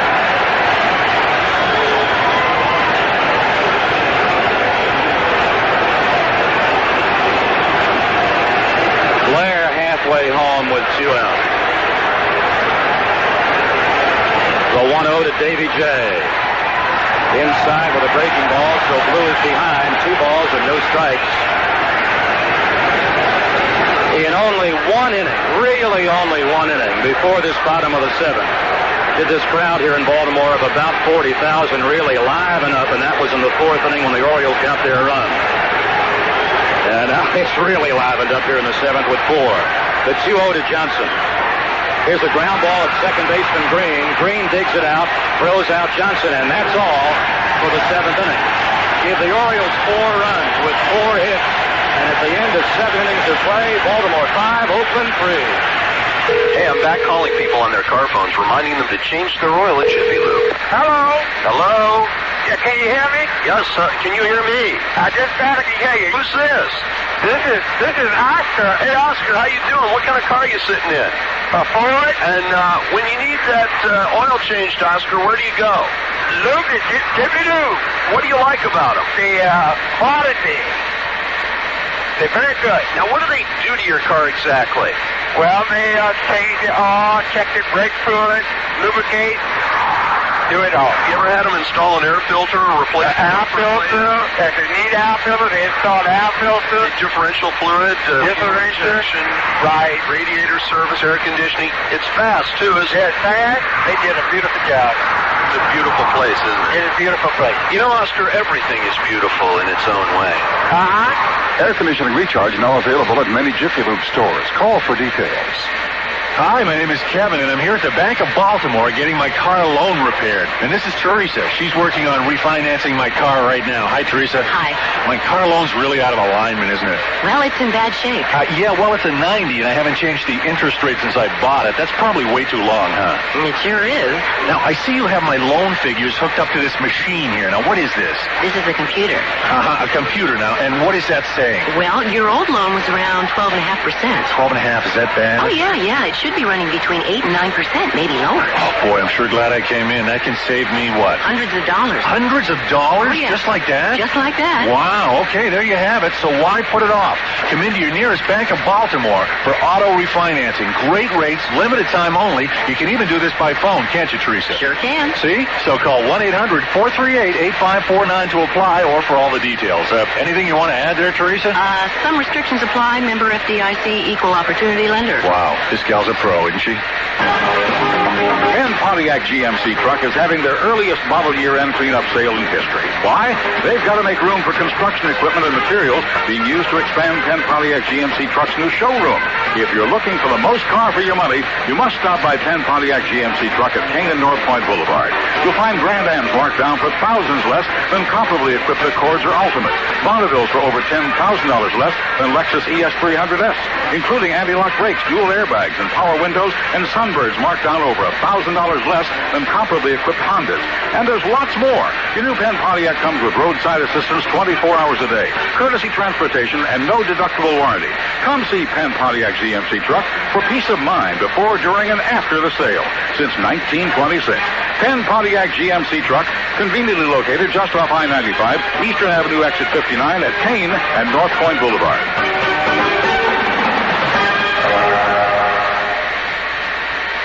In 1971, the Cubbies, Ferguson Jenkins wins the Cy Young Award. Willie Mays scores his 1,950th run. Antonio Oliva hits .337. You're listening to the 71 ALCS between the O's and the A's on Radio 11 WBAL. Well, coming on now to try to hold on to this 5-3 Oriole lead and replacing Dave McNally. It will be the right-handed ace, the short ace of the Oriole bullpen, right-hander Eddie Watt. He'll go against the head of the order, Campaneris, Rudi, and Jackson in the Oakland 8th inning. Eddie Watt, who topped the Oriole bullpen this year with 11 saves. He and Pete Rickert tied for the highest number of relief appearances, 35, and that was for a starting Baltimore staff, which had 71 complete games. Eddie Watt, incidentally, was the final pitcher in the season's closing game, as he shut out the Red Sox with one hit the final 2 innings. He got the save in that ball game for Grant Jackson's 1-0 victory. Watt's relief victories this year, he had 3 of them, came against Kansas City, Milwaukee, and Cleveland. His defeat out of the bullpen the 1st of July, the defeat suffered at the hands of the Indians. Through 39-plus innings of relief, Watt comes on after a regular season of 3 wins and 1 defeat to try to hold on to this 5-3 lead. Before, the Orioles really banged away effectively in the bottom of the 7th inning, banged away to score the runs. Blue had fanned 8 men in 6 and the 3rd innings. That's when he fanned Powell following the Frank Robinson walk. Then the bombardment began. A Brooks Robinson single, a Belanger hit, a Moten pinch hit 2-bagger, and a Blair 2-run 2-bagger. Campaneris to Eddie Watts pitching. He's bounced to short, flied to right, and bounced to short. That was against McNally. Now Watt winds to the belt. He comes inside to Campaneris. Dick Hall is working in the Oriole bullpen as Watt works to Campaneris. Here's a ground ball base hit down the left field foul line. Campaneris will try for 2 as the carom is played off the box seat railing and left by Rettenmund. So Campaneris comes right back for the A's now as he picks on Watt's delivery for a ground double. 8 hits. 8 hits for the A's. They had 7 off McNally in 7 innings. And Joe Rudi is coming up. Jackson's the on-deck man. Jackson has doubled, flied out, and lined out. Rudi, rather, has doubled, flied out, and lined out. Rudi is 1 for 3. Campaneris at second base here in the Oakland 8th, and a 5-3 Oriole lead.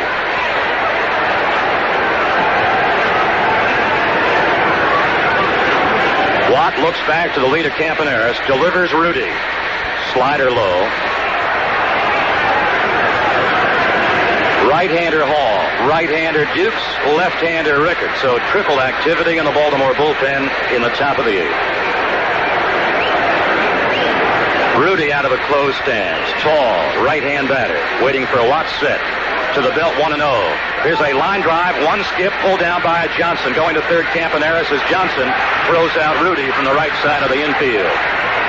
Rudi on a lining 1 hopper goes out Johnson to Powell. With 1 gone, Campaneris has raised from second to third, and here's Reggie Jackson.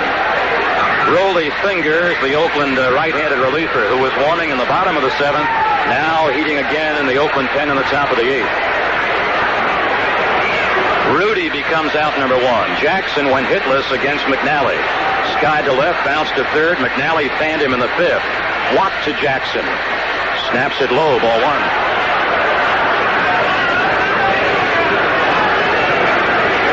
Jackson finished the year .277, 32 homers, 80 runs batted in. Watts windup after looking to third.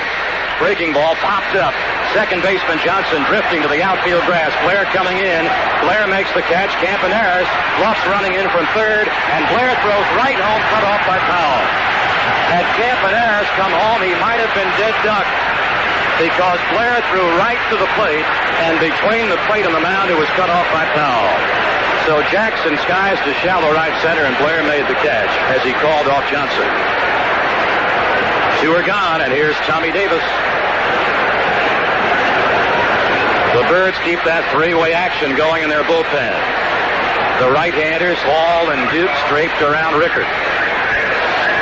Tommy Davis on a 1-for-3 afternoon. He was also safe on an error by second baseman Johnson in the sixth inning, and then was picked off by McNally. This is Watt in relief in the top of the eighth inning. Campaneris off third. Bluffs running down the line. Here's a broken bat ground ball right back to the mound. Watt throws out Davis, and that's all in the top of the eighth. After 7.5 innings, Baltimore 5, Oakland 3.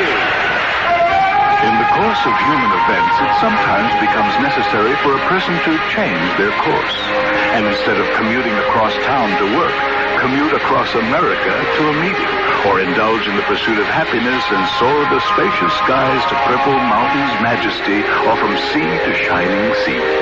It is then that the freedom to fly where you want, when you want, becomes so important, and U.S. Air so appealing.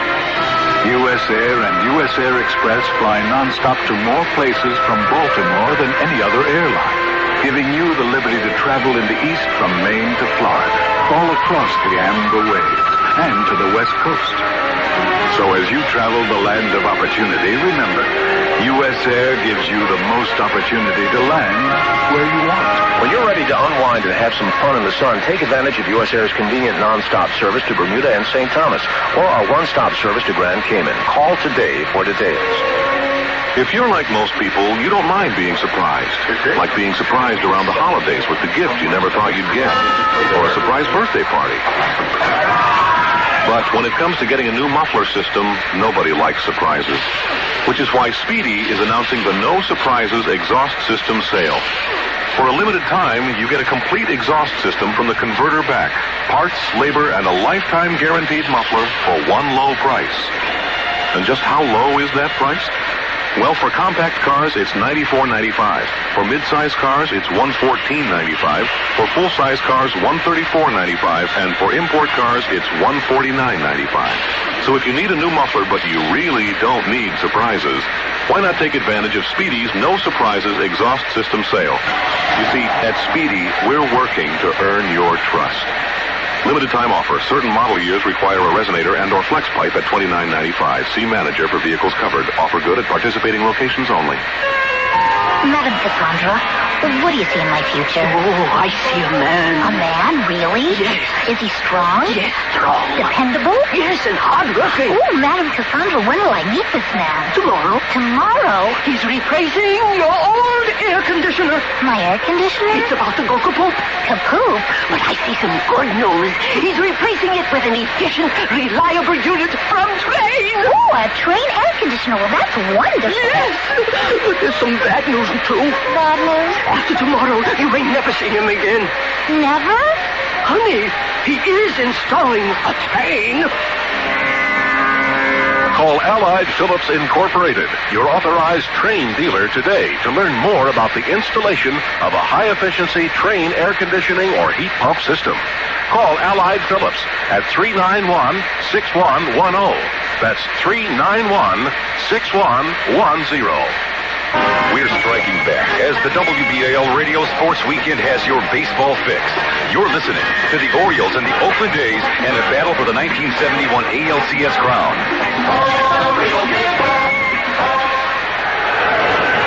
Well, back on the 29th of July, and maybe you remember, back on the 29th of July, the Orioles were convinced they would have a crowd in excess of 40,000 to watch Vida Blue go against Jim Palmer. A game that had Vida Blue worked. He was going to go after his 20th win. But after waiting for the rain to stop and waiting until 9 o'clock on that 29th day of July, that game was rained out. So Oriole fans and people around Maryland and our neighboring states of Virginia, Pennsylvania, and Delaware, they waited today for Vida Blue again.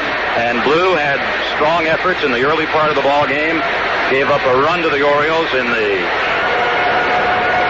bottom of the fourth inning, and then gave up 4 more last inning, and Vida Blue is no longer around because Dick Williams has gone to his bullpen, and he's come on with one of his good short relief men, right-hander Rollie Fingers, to pitch in the bottom of the 8th inning.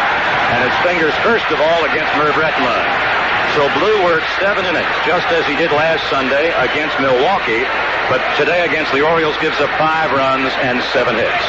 Fingers with a low deal to Rettenmund.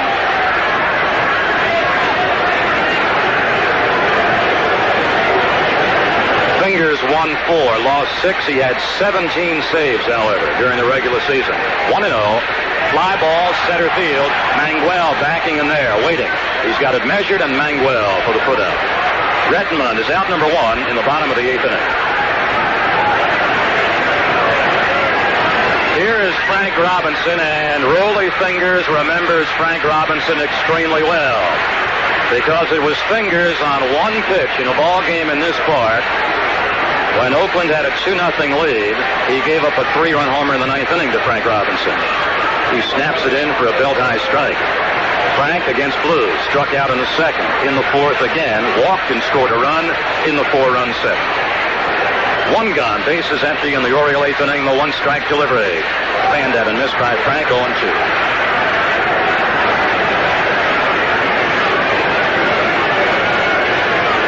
Orioles 5 and the Oakland A's 3 with 1 gone and the bases empty in the lower half of the 8th inning. Tall, slender right-hander Fingers rocks back, delivers way outside. 1 ball and 2 strikes.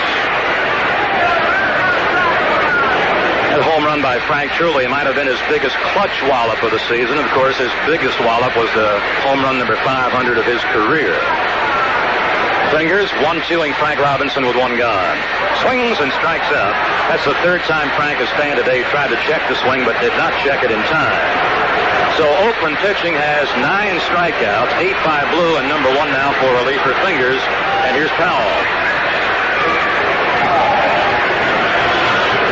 Powell fanned against Blue in the 2nd, singled to right in the 4th, and Blue struck him out in the 7th. Now he'll look at right-hand pitching for the first time today.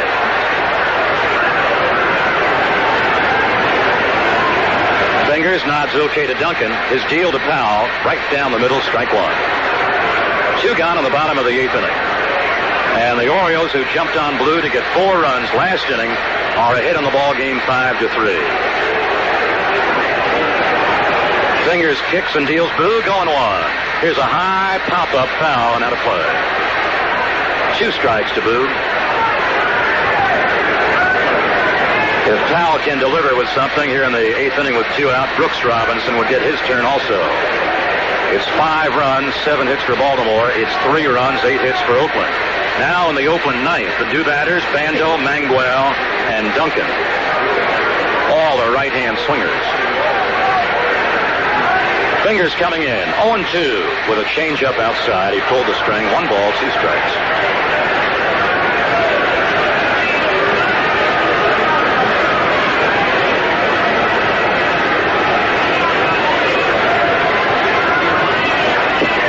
Fingers at the pump, 1-2. Here's a high drive, left center field. Rudi coming over and now into left center. And Rudi for the 3rd out, and that will send us now to the 9th inning of play. In Game 1 of the American League Championship Series, the score is Baltimore 5, Oakland 3. The boys of summer have taken a walk, but at Pimlico, their players are ready to play every day. They don't have strikes, lockouts, salary caps, or arbitration. Their athletes show up all the time, rain or shine. So if you're looking for excitement, a place to jump for joy, something to cheer about, Pimlico is your home away from Camden Yards. Every Tuesday through Sunday, They'll give you an all-star lineup. You'll see simulcast racing from Saratoga, Monmouth Park, and Arlington Park, in addition to live action at Pimlico. So if you're feeling shut out, step up to the plate at Pimlico, your best bet for a home run. It's the only game where the fans get paid to play. That's Pimlico Racecourse, where you'll see their all-star lineup every Tuesday through Sunday, and simulcast racing from Saratoga, Monmouth Park, and Arlington Park, in addition to all the live action at Pimlico. Post time is 1 o'clock. Hey, Chuck Thompson, Hall of Fame announcer, where'd you get your cellular phone? Communications Electronics. For business and personal calls, I use it all the time when I'm going, gone. Communications Electronics, they're a cellular unauthorized dealer, right? Yes, sir, and one of the best in the business. CEI takes care of its customers with expert sales, service, and installation. If you're looking for a cellular phone, take it from me and go to CEI, Miss Agnes. Communications Electronics. Call 252-1222. When I first came to Baltimore, people would say, Brooksy, you just don't talk our lingo, hun. Well, listen to this. Ain't the beer cold, baby? We all speak Oriole baseball. That's why I'm telling you about the Orioles' 40th anniversary commemorative video, available only at participating Crown gas stations. It includes all the great plays and exclusive interviews. Plus, you get a coupon book worth over $25 in values, all for just $7.99 plus tax. Stop into Crown today. Crown, quality gasolines and a good deal more. Sakes preserve us, it's that Heckinger wise guy again. Humor me, okay? What do they call psychiatrist shrinks? Why does your car run better after you get it washed? I just can't get this one out of my system. Why'd the chicken cross the road? Why does that last ice cube in your glass always stick to the bottom? Why me, Lord? Why can your nose run and your feet smell? Oh, this one's a real doozy. Why are Heckinger prices so low? Well, that's a stuffer. But this week at Heckinger, get Spectracide Home Insect Control for only $6.59 a gallon. And Ames Hose King Front Load Hose Cart with tray for just $21.78. And right now, get 25% off select Rubbermaid items. So now it's easy to see why Heckinger says the low price keeps you coming back. Why was your boss smart enough to hire you, but so out to lunch about everything else? You'll also get great low prices on Weiser, Stanley, Johnson, and Flecto at Heckinger and Heckinger Home Project Centers. Price is good through August 13th. This is the WBAL Radio Sports Weekend, and we're celebrating America's great pastime. Who cares about the strike? Now, back to the 71 ALCS between the O's and the A's. Now Mangual for the fourth time today, strong with the bat his first two trips against McNally. Triple to right in the second, double to the right center alley in the fourth. He has knocked over two of Oakland's 3 runs. Bando just began the top of the ninth with a base hit to left. Hit number 2 off Watt. Hit number 9 for the A's. Powell stands back of Bando's lead at first base. A little bit high to Mangual, ball 1. Epstein has come on deck. Epstein right now standing where Duncan might have been. Watts 1-0 is a little bit too far inside. 2 balls and no strikes. In the second game of the National League's Championship Series at San Francisco, John Cumberland against the Pirates' Doc Ellis. The Pirates just failed to score to start the ball game. 1/2 inning is over. Pirates nothing, and the Giants are coming to bat. Watt gave up a base knock to Bando, has fallen behind Mangual. Delivers 2-0. Down the pipe for strike 1 call. Epstein due to bat next for Duncan. Foul right along the foul line, directly behind Bando's lead. Now he backs off a little bit more as Watt stretches. 2-1 to Mangual. Here's a ground ball to the right of second base. Johnson's there, puts to Belanger 1, Belanger to first. Double play. It goes Johnson to Belanger to Powell. Johnson was in the right spot, just a little bit to the right of second base to get the ground ball off Mangual's bat. So rub out Bando, the runner, scratch out Mangual, the swinger. On the double play, Johnson to Belanger to Powell, and here's the announcement on Epstein. Epstein to bat for Duncan.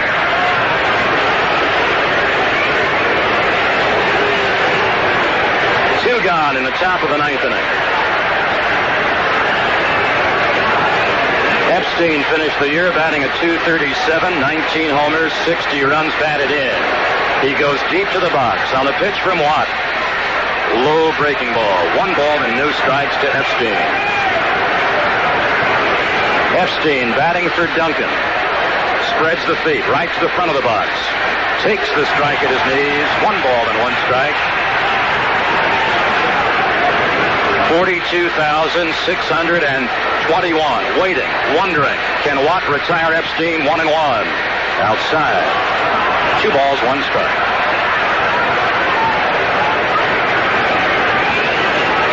Very wide of third, Brooks Robinson. Towards the bag, shortstop Belanger. Swing and a check by Epstein, and the strike is called by Soar, and Epstein is really complaining to Soar.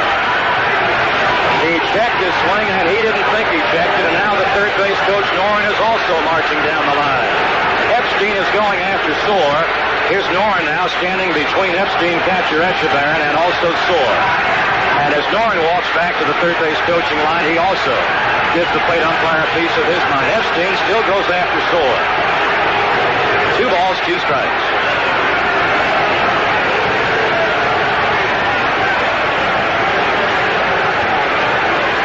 Now Watt is waiting now for Epstein's boiling point to lower.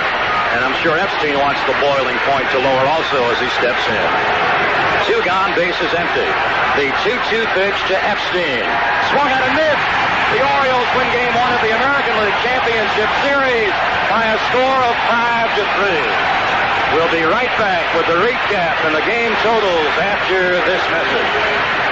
In baseball's golden days, strike meant down.